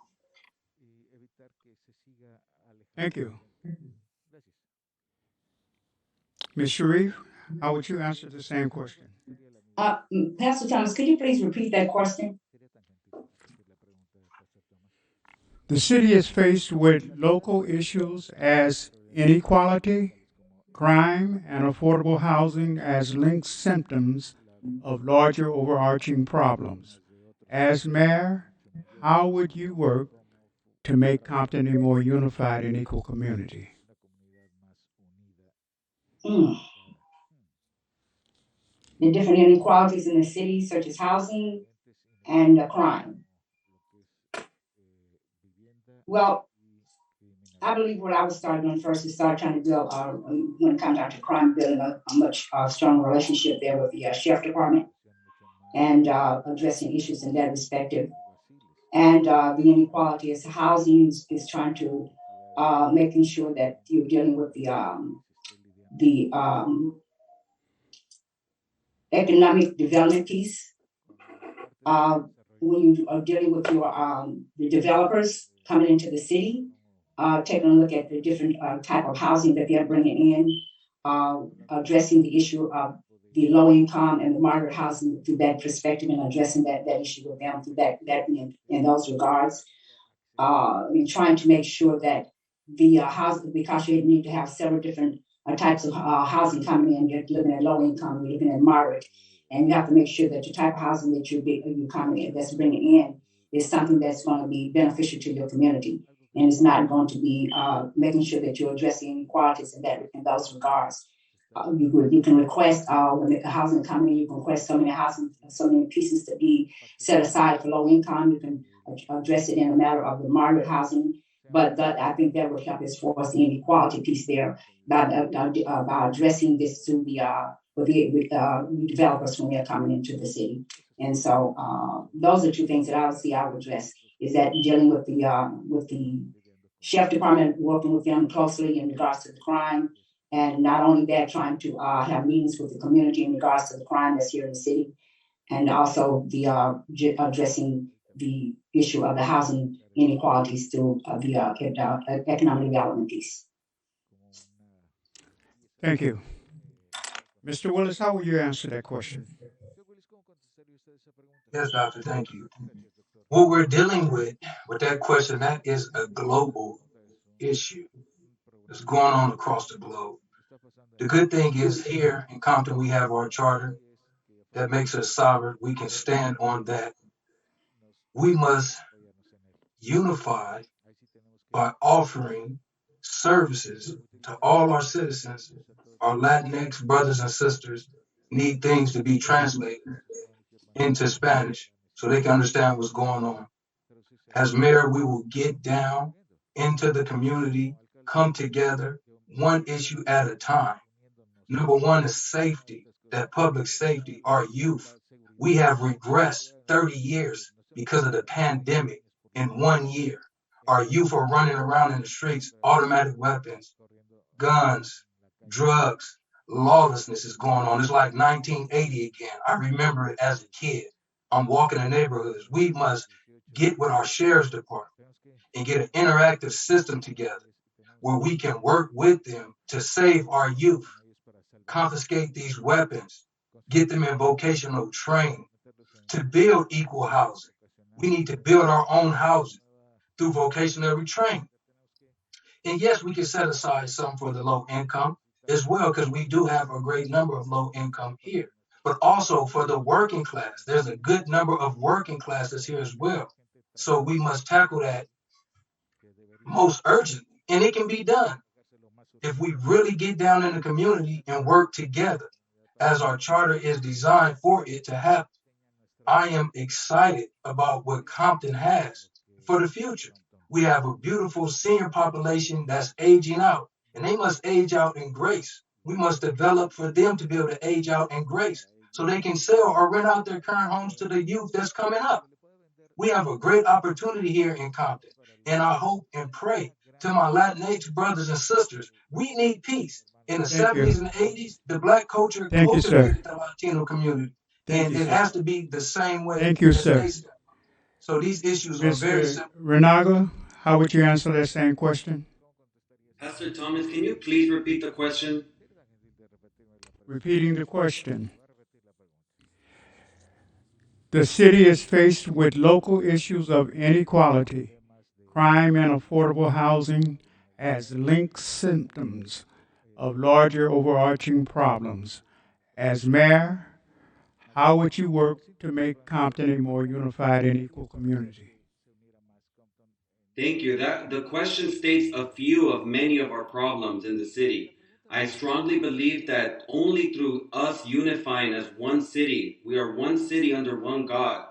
If we all come together as Compton and do what needs to be done for Compton, we can tackle not only these issues that the question states, but every other issue in our city. So as mayor, I stated my website is Unite Compton. That is my message, love and unity, because it's the only thing that's going to move our city forward. To me, it's not about young and seniors, black and brown. We're one city. For those of us who were raised in the city, we know that growing up in Compton, we're all one. We're one love. So as mayor, that would be my priority. It's the theme of my campaign, love and unity, and it's the only solution. And I think a great starting place will be with us as candidates beyond this election. Each candidate here, I admire each and every one of you more than you know. And I really believe all of us together can really speed things up and get the city where it needs to be in less than 4 years. Why do we have to wait 4 years? We can really heal our city if we all come together. We all know Compton politics. And we know that Compton politics is the reason why we're in a deficit. It's the reason why we've had over 9 city managers in the last few years. It's the reason why there's so much division and hate. So if anybody remembers anything about my campaign, may it be that we need love and unity, and we need to end Compton politics because we're hurting each other. We're hurting our family, our friends, our future. We're the one paying the price. So I hope that as a city we could stop the politics, leave the politics at the door, and let's talk policy. Let's talk solutions. Let's talk unity. Let's talk coming together because we're one city under one God.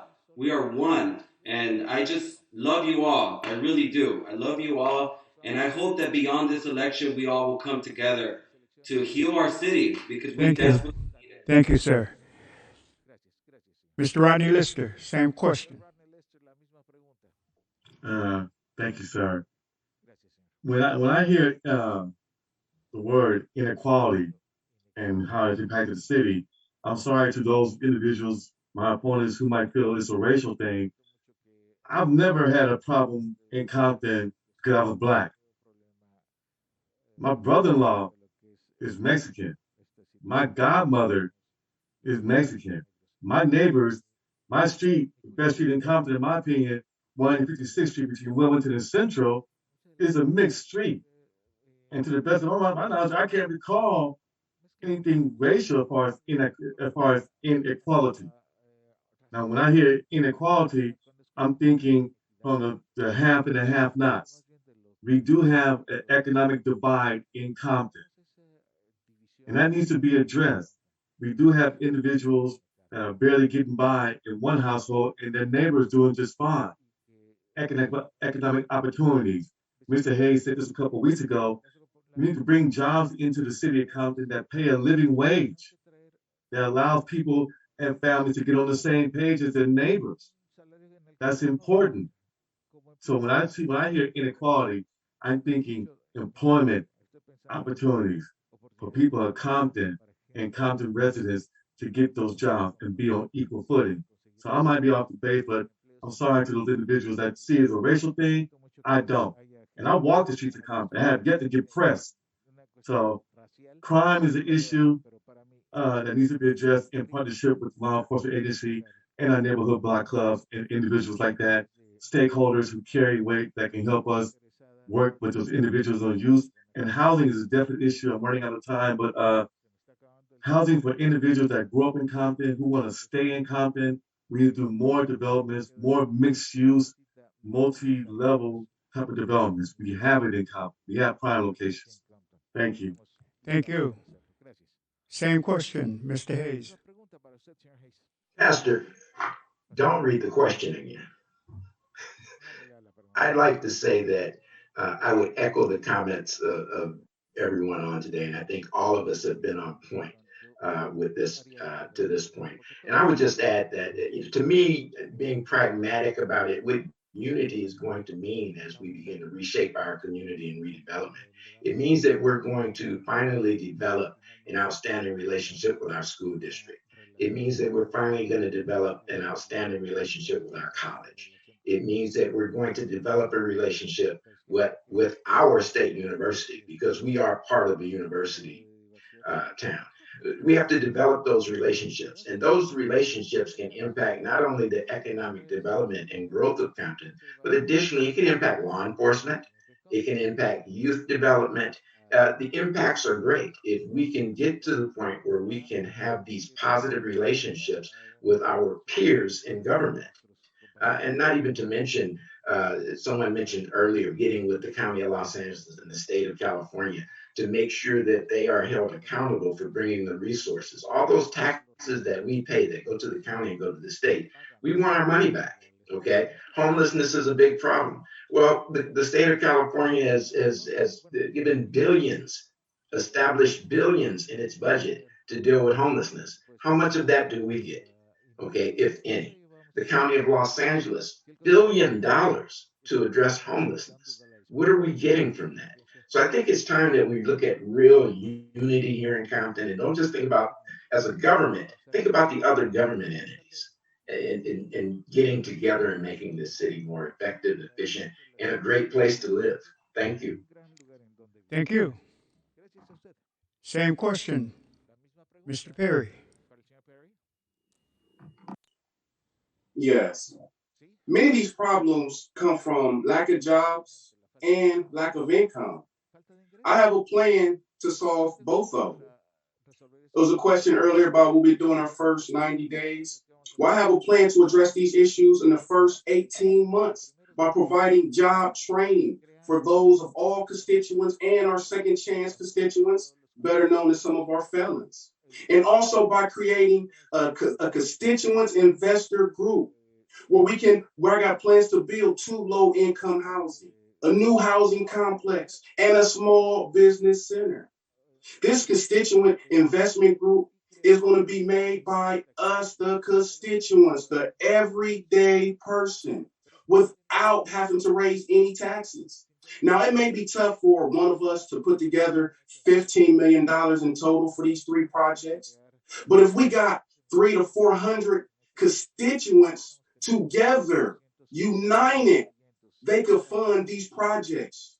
And also they could benefit from these projects by generating extra income.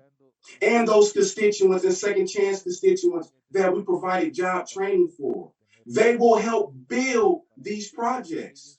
So it's important that we invest in our constituents, because our constituents is the city. And as your next mayor, I will create a constituents investment group where you, the constituents, will have control and be able to benefit from all new developments. Thank you. Thank you. Mr. Perry, I'd like for you to lead into the next question for me with a response. There have been a series of nonviolent protests throughout the city and surrounding cities regarding the increase in violence. The citizens are concerned about the increase of shootings spread out over Compton. As mayor, how will you help restore a sense of calm and help to address the problem? Yes, thank you. One, working directly with those in the urban community.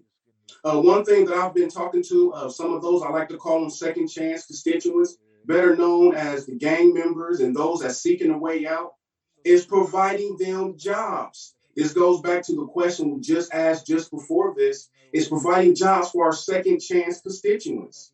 Many of these constituents are seeking a way out.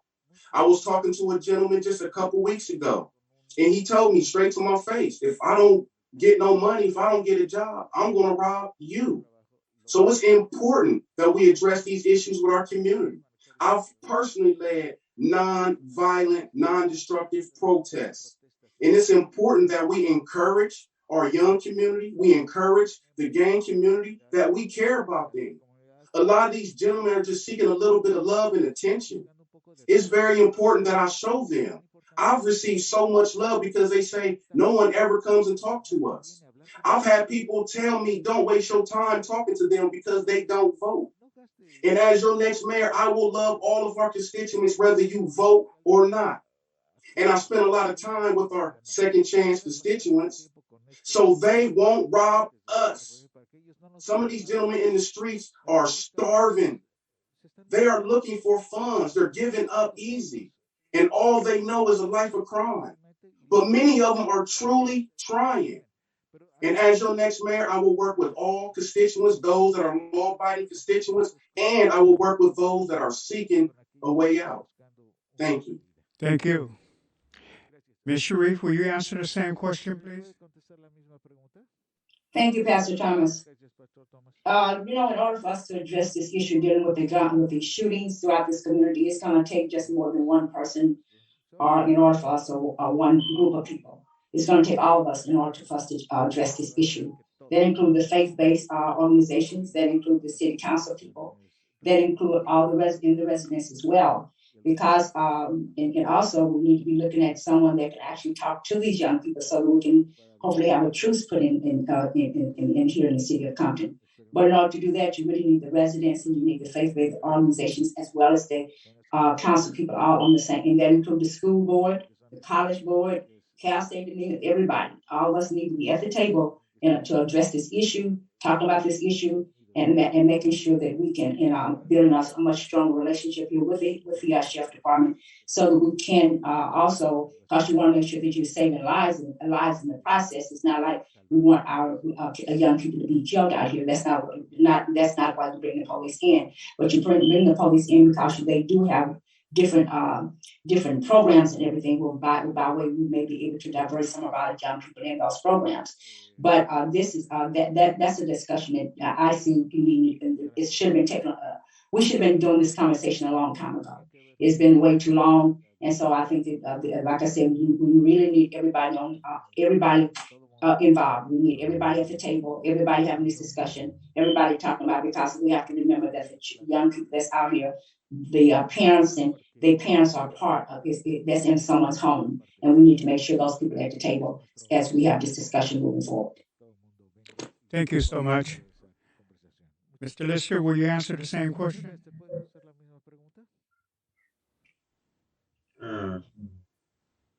I think the first thing I would do, I should back up.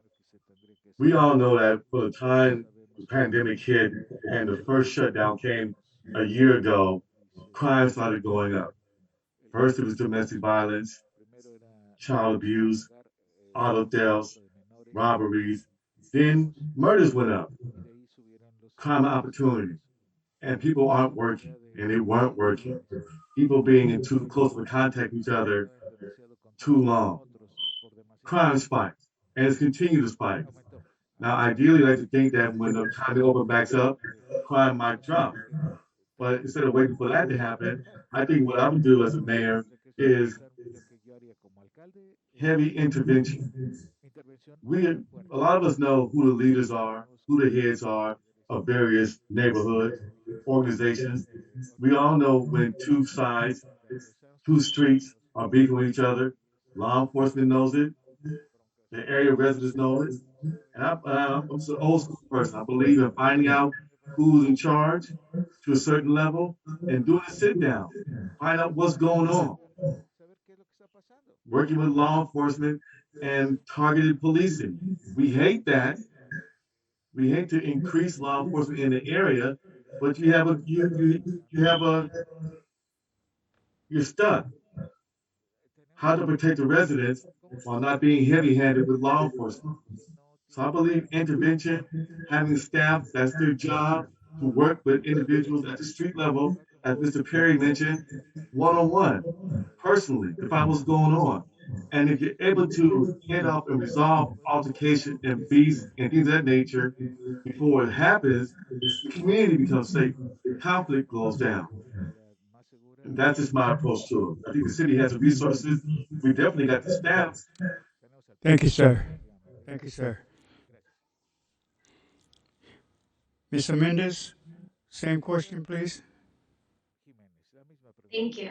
So crime and gang violence doesn't occur in a vacuum, and we know that. It's a direct result of divestment in our community. And we can't talk about both topics without talking about healing and preventative measures. So the first step to addressing this is really to restore that sense of community that I had growing up and to forefront community leadership, to increase youth engagement by city-run programs and investment in that. Also working with labor to bring back and invigorate the workforce development and provide these opportunities to the youth.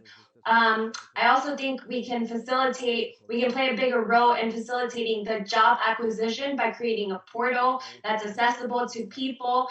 We have organizations that are putting in the work, that are training, that are helping people with that need help with resumes and so forth and so on. But I think an independent advisory on police matters that really promotes and forefronts the communication between the police division and the community leaders is important. And then finally, this is a multi-layer issue. We need to talk about individual resiliency. We need to talk about family resiliency, community resiliency, and urban resiliency, and really look to other cities that have tackled these issues head on, and use those best practices and put them to good use here in the city of Compton. Thank you. Ms. Ortega, your take on the same question? Yes, I believe we have to face the issue and we have to tackle the problem as a community as a whole by creating programs to keep the youth busy, to have more job trainings, better paying job trainings, so people don't go the wrong path, but go the right path. I believe if we have more opportunities for the youth, we will have a community with better future success. Thank you. Thank you. Mr. Willis, would you like to answer the same? Yes, Doctor, can you repeat the question for me, sir? Certainly. There have been a series of nonviolent protests throughout the city and surrounding cities regarding the increase in violence. The citizens are concerned about the increase of shootings spread out over Compton. As mayor, how will you help to restore the sense of calm as well help to address the problem? Yes, we need to get the citywide camera project up and running immediately so we can have cameras that's feeding in directly into our sheriff's department to help cut down some of the senseless violence that's going on. Also, our city has failed the youth. There's nothing there for them at this time. So we must implement youth programs connected with vocationary programs so the youth can be trained to be job ready or even get off into entrepreneurship. They need to have outlets where they can work with their hands. Also, we must work in conjunction with the sheriff department to start a special task force made up of members of the community and reform gang members to be able to report certain activities before they get out of hand, and to be able to get these youth and young adults under a certain diversion program. So we're not just locking up our children, we're actually rehabilitating them through programs, vocational programs, and giving them life skills instead of imprisonment. And I believe that will heal the rift between our sheriff department and our citizens, because they have to trust each other and we have to all be accountable. So I will bring accountability to the floor and work with these agencies, but we must give our youth something so they're not running around in a virtual prison right now. There's nothing here for them. So that's a twofold deal that we must get going right away. But the citywide camera program would be an awesome way to start and to get some accountability going. Thank you. Thank you. Mr. Renaga, same question? Yes, thank you, Pastor. Well, to change the outcomes, it will require us to change our investments into our youth. I support jobs, youth sports, and intervention work. If we want to turn around our history of gang violence, we're going to have to invest. I plan on bringing together community stakeholders to listen to the needs of those affected by gang violence and work with city management, churches, and private partners to bridge those needs so that we can provide job assistance, youth sports, and intervention opportunities. First, we must prevent gang violence by learning from our mistakes and pouring out into our youth. We must stop the generations of gang violence. We must break those chains. We must work with the churches to address this issue, because only through the power of God can a mind and a heart be renewed. I've met many ex-gang members in our community who have a testimony, and these people are empowered and have a passion. And the same way God turned their life around, God can turn around any other life. So as mayor, I will listen and engage with our former ex-gang members who have a powerful testimony. And I will bridge the gap and give them a voice and give them a space. Give them the right resources so that we all can thrive. Let's support our gang members and our nonprofits, our churches, everybody who's already on the front lines. We need mentorships, opportunities, and it starts at City Hall. I really believe the solution is preventing tomorrow, tomorrow's youth to not fall into gangs.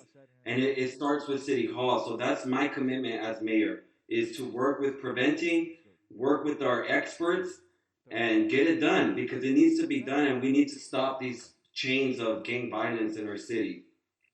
Thank you. Thank you. Mr. Hayes, same question? Thank you, Pastor. Last week, I introduced what I call the Compton Youth Investment Initiative. And what this is, it's a commitment by the City Council to raise $15 million over 4 years with all of those monies being invested in Compton's youth. When I look at our city, I look at it with gang problems and what have you. I look at a city that's failed to invest in young people. So we're going to change that through this program. This initiative is going to bring the city together with the schools in together with corporate folks, and we're going to raise that money over the course of the years. And that money is going directly into our parks programs, but more importantly, it's also going to go towards developing vocational education programs and what have you. We need summer youth employment back in Compton. Part of this initiative includes summer youth employment. Our youngsters need to be too busy working to gangbang, and that's my goal. I want Compton's young people to be too busy working to shoot guns. So I want to make this investment. I'm hoping that the rest of the council will want to make this investment, and we're able to set aside those dollars, which we're going to raise without raising taxes on our citizens. We're going to raise this money and invest it in our young people. So we're talking about gang diversion programs, intervention programs, job readiness training programs, summer youth employment, as well as vocational programs co-sponsored with unions so that we can get these people moving towards apprenticeships and a living wage as it relates to the jobs that they go on to have. So we have to invest.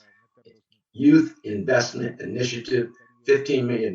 That's what I'm committed to working on as a mayor. Thank you. Thank you. Okay. Next question. Mr. Renaga, what singular quality makes you the best choice for mayor at this critical time for Compton?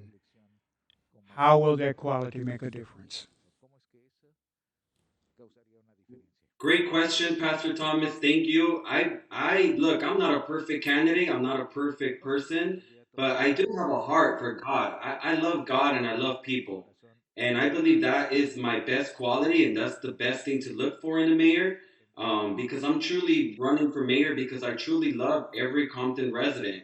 My heart is in the right place, and I'm here to just make a difference. You know, my faith commands me to be salt and light. My faith commands me to love my neighbor as myself.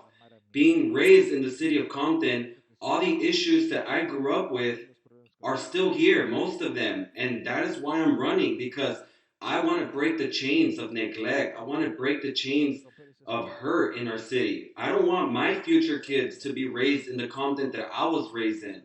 And, you know, as my faith commands me to love my neighbors as myself, I felt it was my moral duty to run for mayor, to provide the residents an option to elect me as mayor if they believe that I'm the best qualified mayor for this season.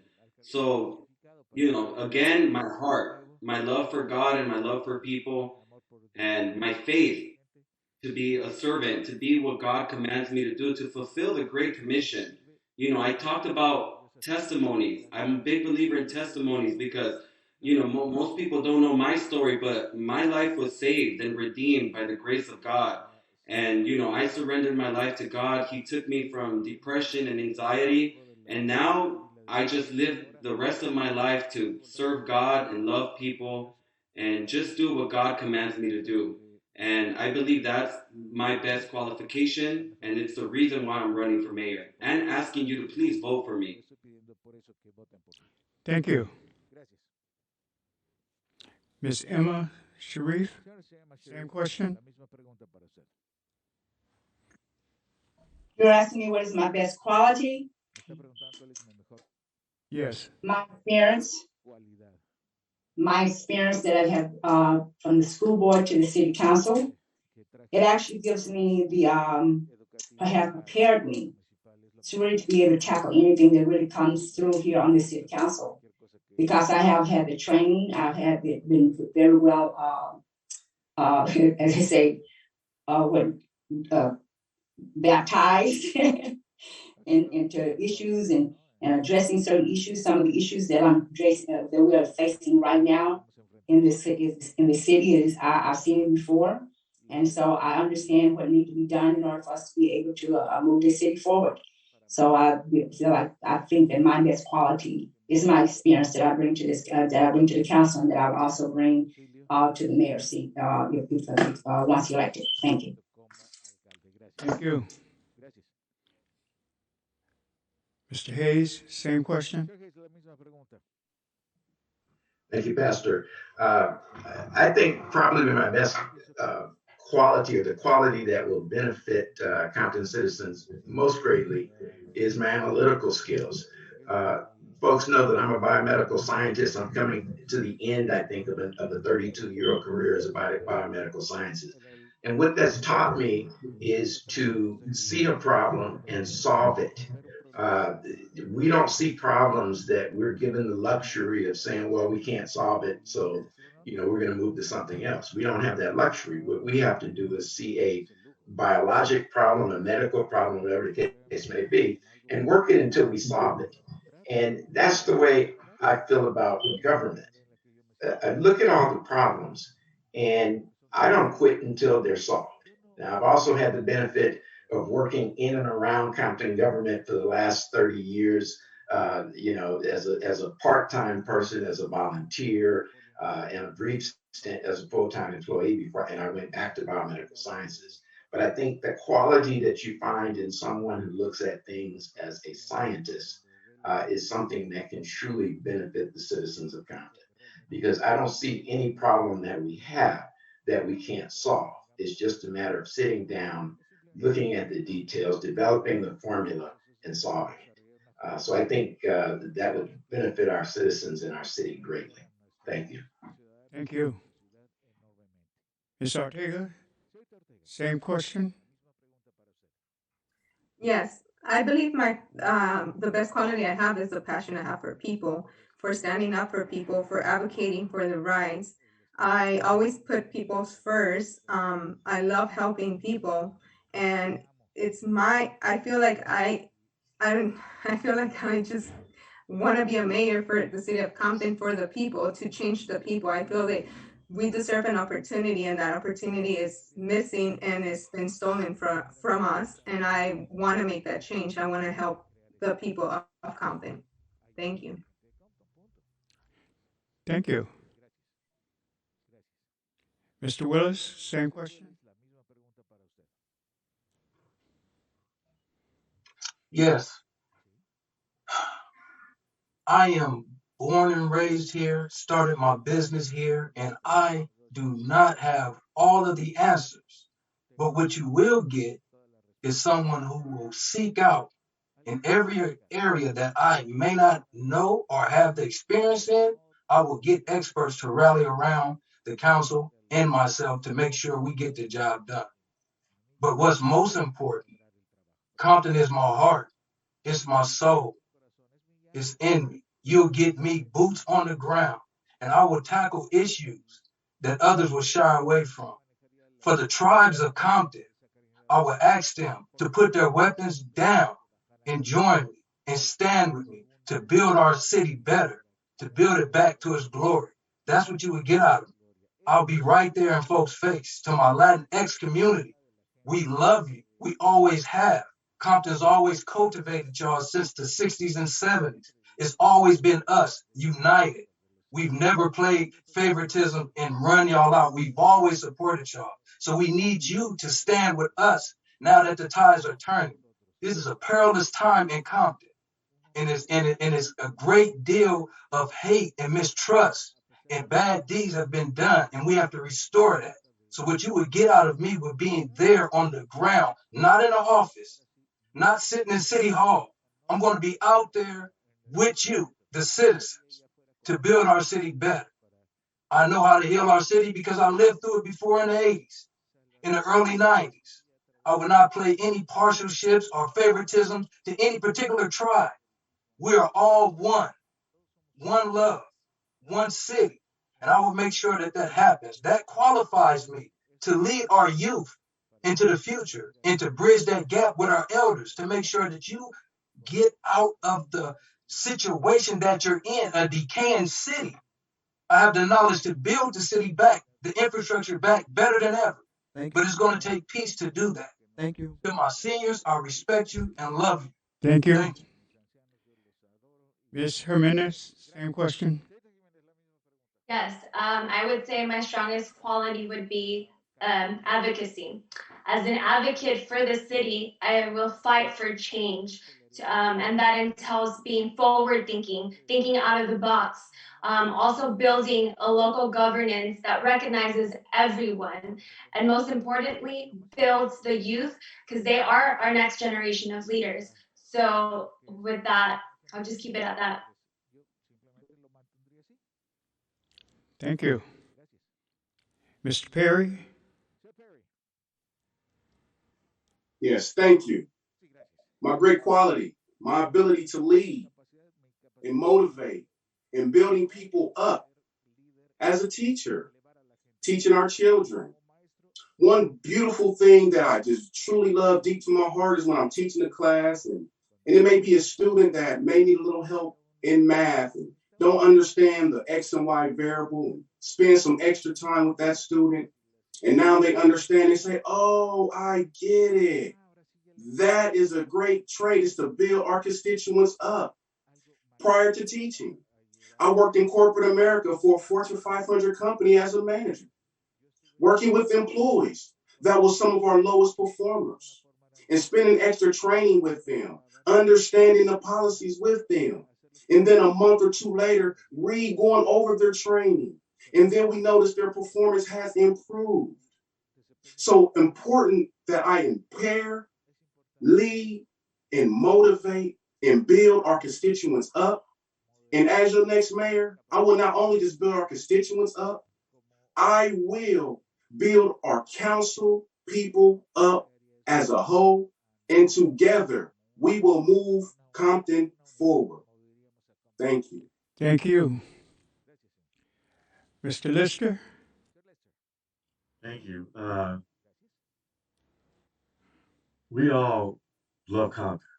We say it, we're running for office, we paid the money to get on the ballot, we got signatures. That goes without question. We all love the city of Compton. We all have great attributes.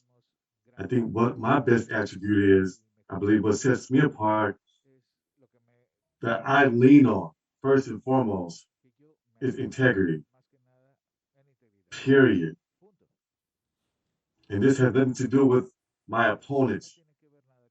But when I compare myself to the current mayor and others, Ms. Sharif, I like you. I personally know you, so I don't include you in this statement.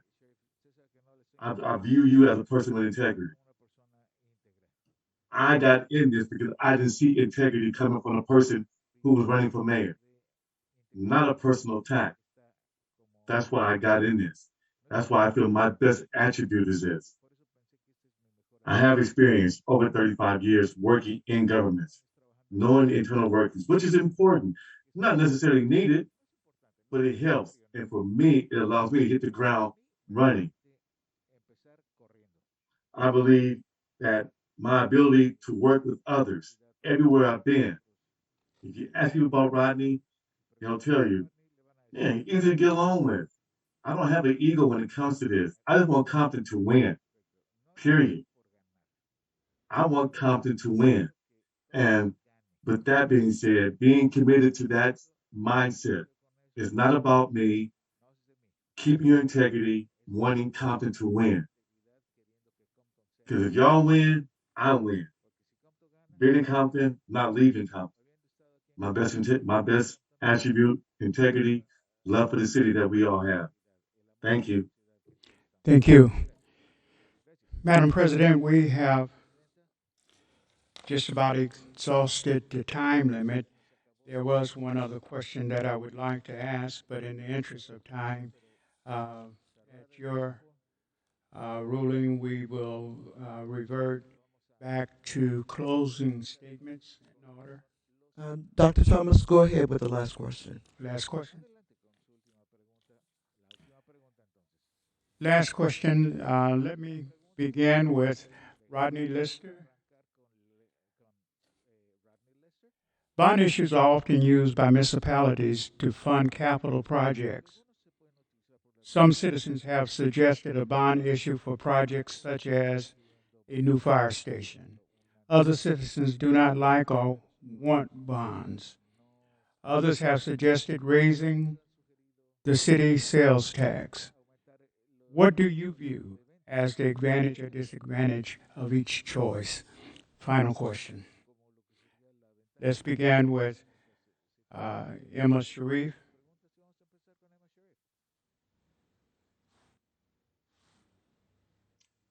Okay, yes, Mr. Pastor Thomas.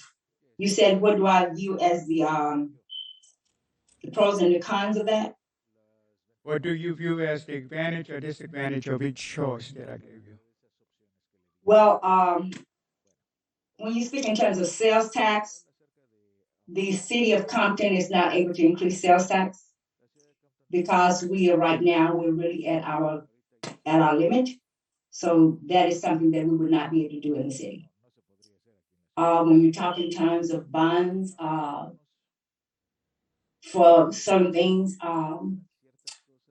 right now, because of the situation we're in here as far as the pandemic and trying to move forward and get past that, I think we need to make sure that we keep every dime that we have kind of close in our budget, and not move forward as far as trying to do any bonds at this time.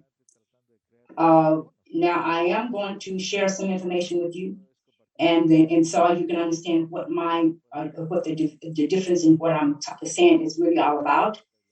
I know that when we did these street projects, the financing for the streets, though that money was actually used from a particular base, and that was Prop C, Measure R, and Measure M funds. The reason that was done is only because those streets, those fundings that we receive, can only be used just for public works projects, which means those funds cannot be used for anything else. But if you're talking about using general fund money, then that's when I would have to say, right now, I cannot support that. Thank you. Thank you. Ms. Amy Jimenez, same question. Great, thank you. I strongly believe we should not place the economic burden back on our residents. That would be a disservice to them.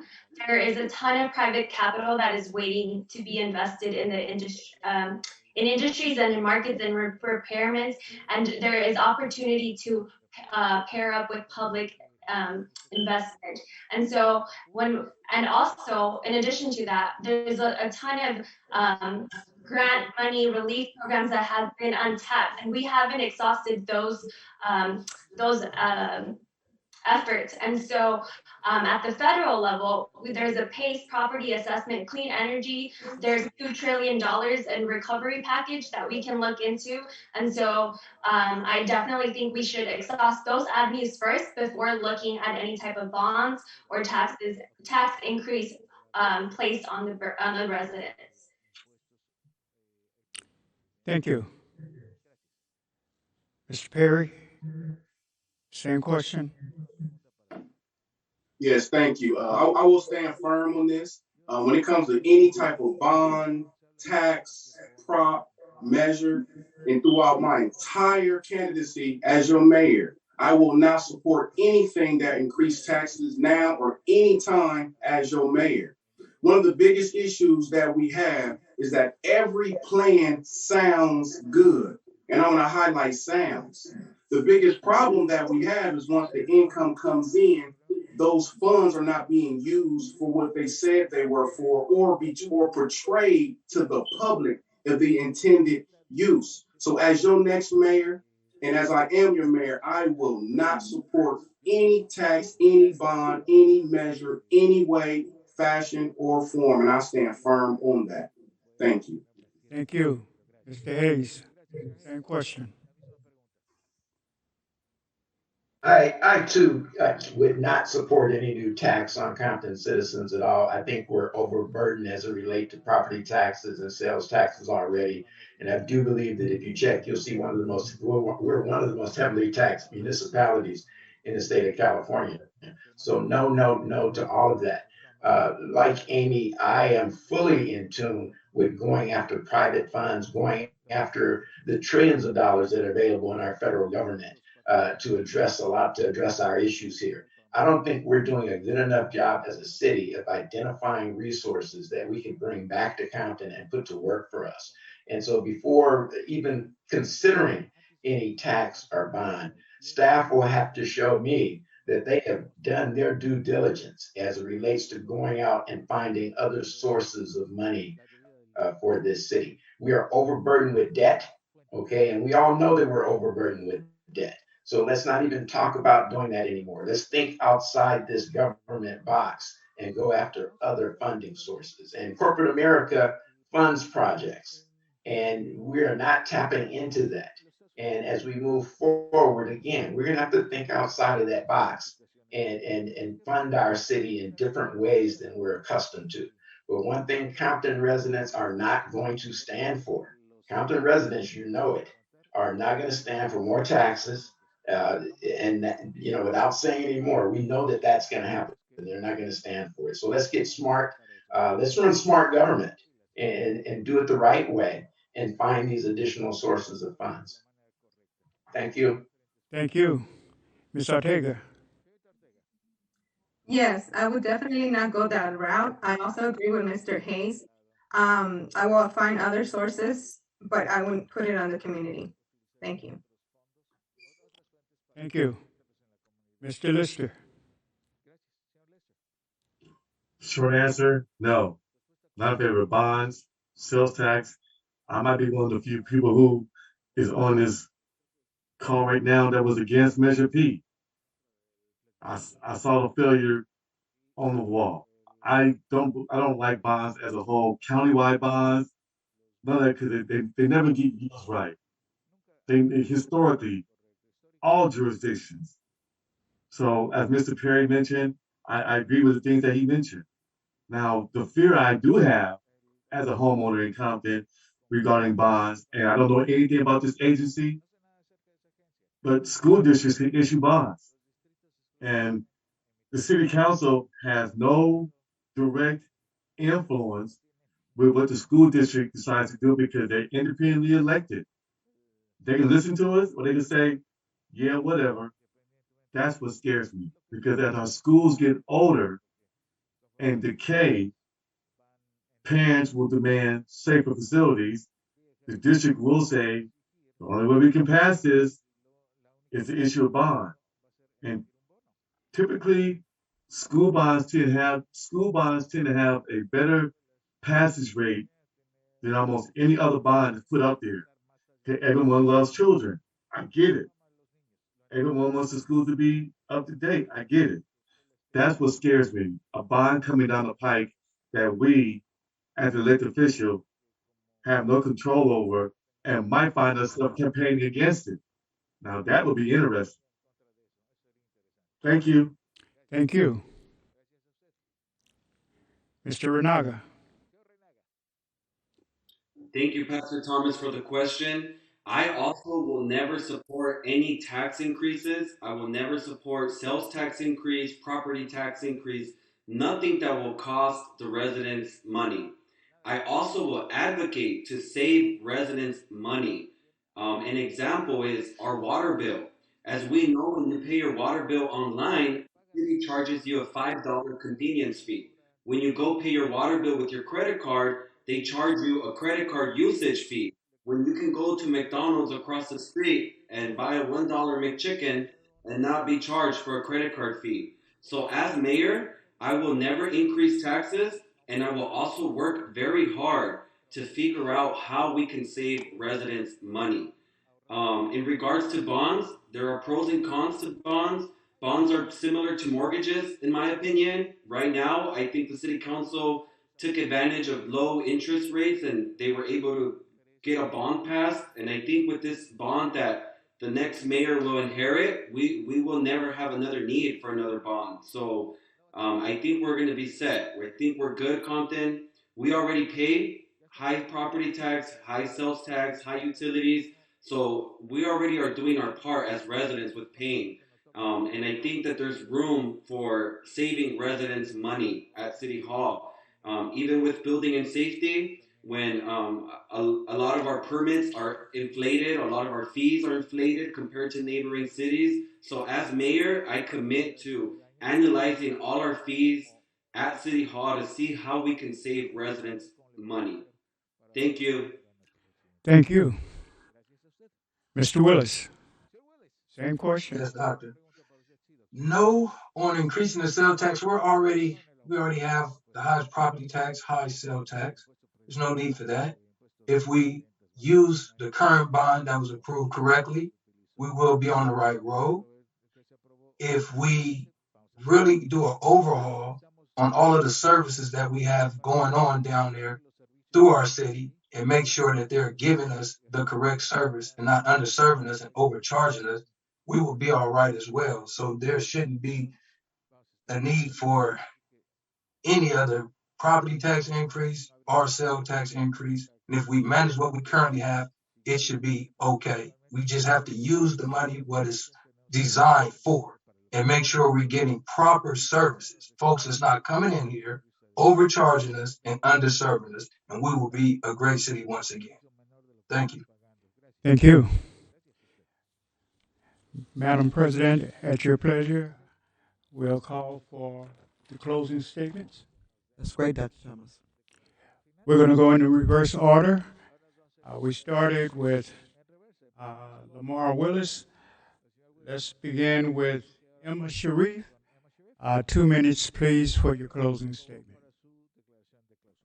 Thank you, Pastor Thomas. And again, I want to thank the Dr. Lestine Johnson and the Compton Chamber for having this event and actually just inviting us out and allowing me the opportunity to participate and to be here today. I want to thank all the residents in Compton that's listening, and want to thank you for being here and really chiming in on everything that we have going on. But my training and my experience for the last years that I've served on the school board, that I served here as your city council person, have really given me have prepared me to really be able to step into this seat as mayor. I have the experience, I have the knowledge, and I have the training that like I said, that for me to do this job. And there isn't anything at all that they can throw that could come our way that I will not be able to tackle and actually be able to address. Because like I said, I think I've been kind of baptized in fire, and we're going through the school district and also going through the city council. And so I'm well prepared. I'm prepared to take the job day, move the city forward, starting on day one. And I am asking the community to really consider me and vote for me on April the 20th for your mayor for the city of Compton. Thank you. Thank you. Ms. Amy Jimenez, 2 minutes. Yes. So, like in policy, life gives you windows of opportunity, and this election is exactly that.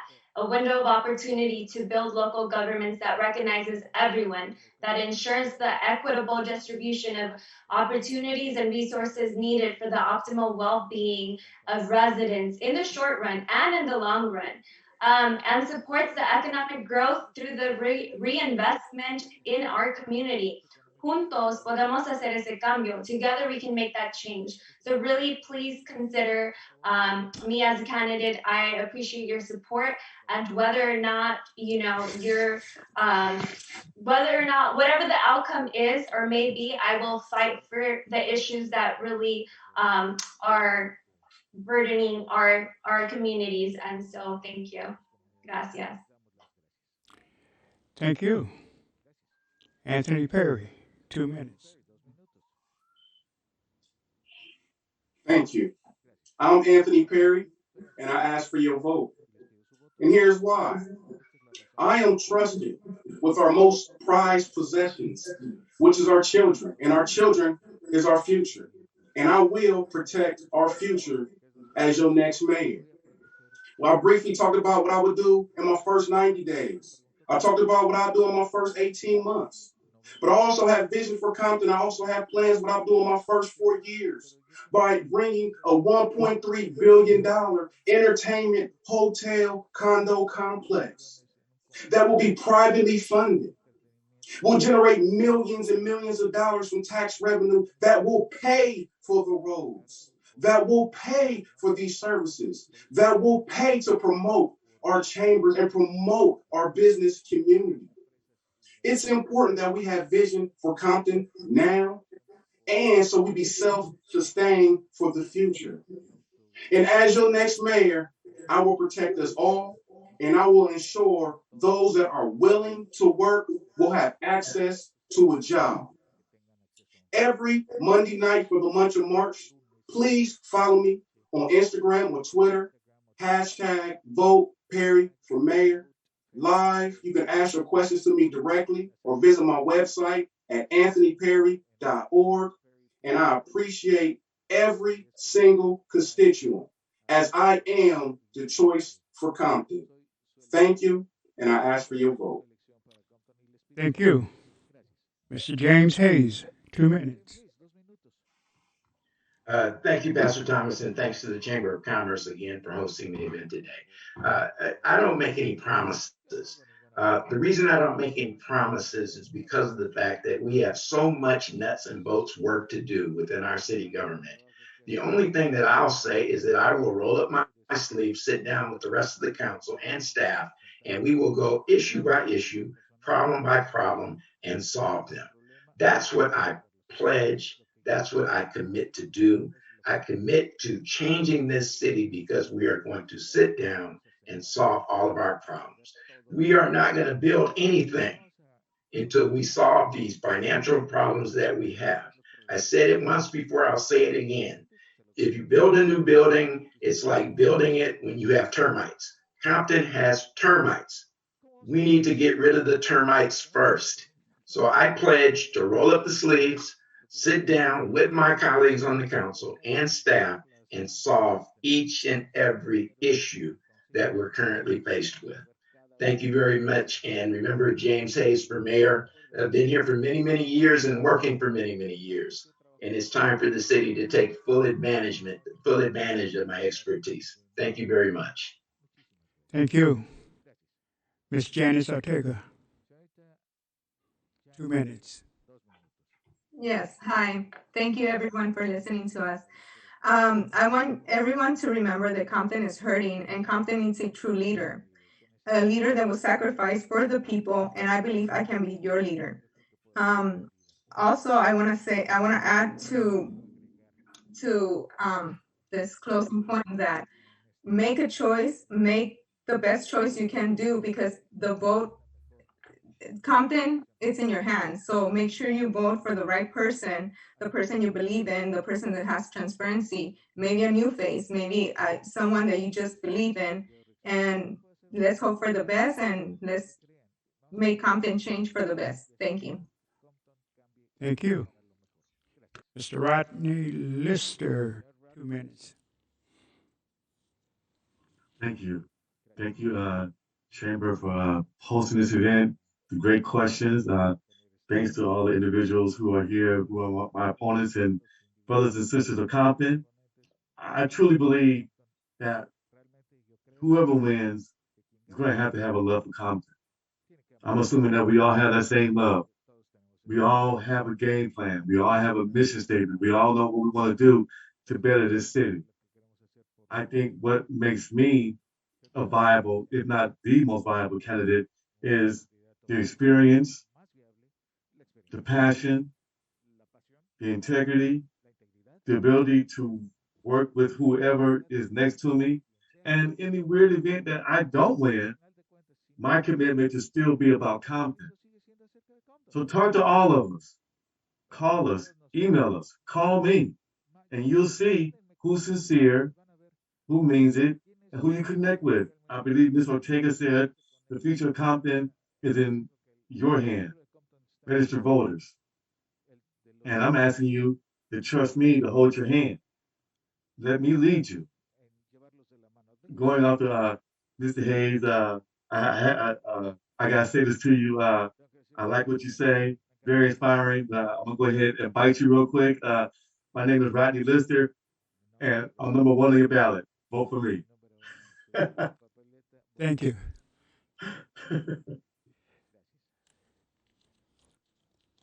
Christian Raniga.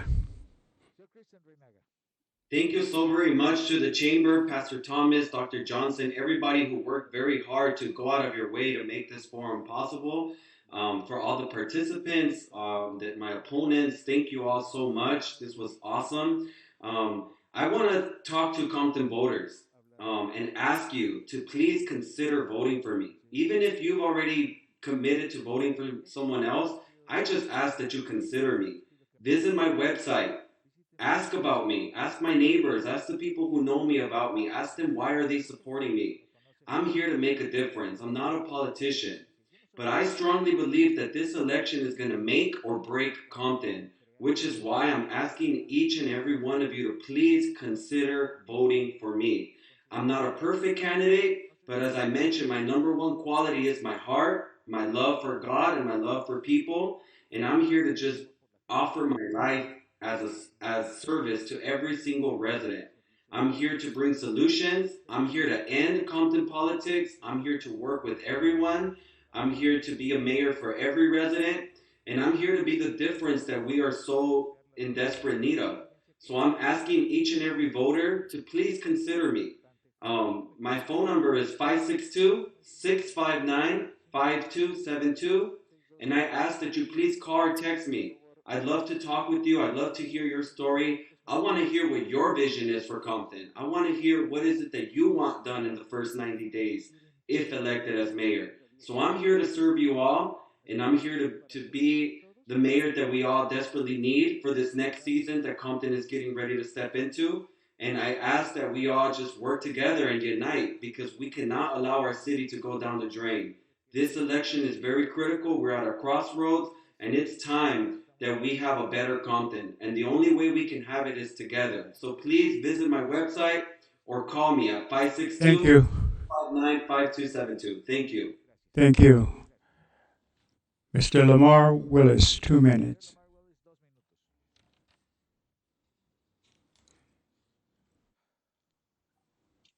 Thank you, Chambers of Commerce, for hosting this. Thank you, Dr. Johnson. Thank you, Pastor. God bless. And thank you, Compton family, for sitting and hearing us all out. If you are ready for real progressive change, for you to have the power in your hands, this is the time. It's time to wake up, Compton citizens. You are asleep at the wheel. The way the charter is designed, you have the power. You say what happens. We're here to serve. If you want a servant that is fearless, that is from here, has been here, family's been here for over 70 years, not going anywhere, have businesses here, paying several different property taxes, like you. I'm the choice. I'm going to fight for you. I'm going to be transparent. You'll have access to me always. I'm not running away. I'm not going anywhere. I'm going to stand. I'm going to build our city better. One house at a time, one building at a time, one business at a time. That's my heart. My soul is Compton. And this is a very, very special election. There's many of us. I'm number 7 on the ballot. And I urge you to investigate us all. Look into us all deeply. And I humbly say this. I stand head and shoulders above the rest of the list. I'm here to serve. My resume, impeccable here in Compton. If you want someone that's not out for self-interest, outside interest, who wants your interest to be number 1 priority, number 7 on the ballot, Lamar Willis is the choice. And if you don't know me, you want to get to know me, tomorrow, come on out from 12 to 4, grocery outlet. Thank you. Thank you so much. I want you to know that I feel privileged to have been able to get a perspective view of your goals and insight for this wonderful city of Compton. I feel honored to be able to have taste the vision of your future with this great city. I would implore you, regardless to the outcome, that you will stay together and work in demonstration of the affection and love that you have for this city. To our illustrious president, Dr. Johnson, I thank you so much for the opportunity to come and to query your candidates for prospective offices of this great city. I bless you in the Lord as well as your chamber and the great city of Compton. Thank you so much. Thank you, Dr. Thomas, and thank you for always having that willing spirit to be a part of what is taking place in the city of Compton, and more importantly, with the Compton Chamber of Commerce. You are a team player. You have exemplified that in my whole tenure of knowing you, and it's been a pleasure working alongside you. God bless you. Same here. To the candidates, I will not even attempt to give you anything other than what Dr. Thomas had already said. What he stated to you, I echo that exactly. To the viewing audience, I want to remind you that the ballots will hit your mailbox the week of March 23rd, and I implore you to vote on April the 20th. As all the candidates have stated, this election is very important to the city of Compton. And who you put in the seat is who you put in the seat. You've heard all of the candidates from District 2, District 3, City Clerk, City Treasurer, as well as the mayoral race. Now it's in your hands. Ballots will drop the week of March 23rd. Voting will take place April the 20th.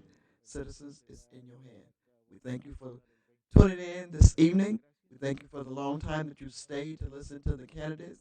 That shows an interest in and of itself. So with that, we bid you a good evening, um, a good night, and don't forget this is spring. Clocks move forward one hour tonight.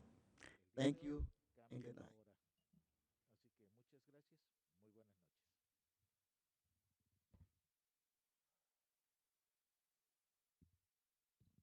Thank you.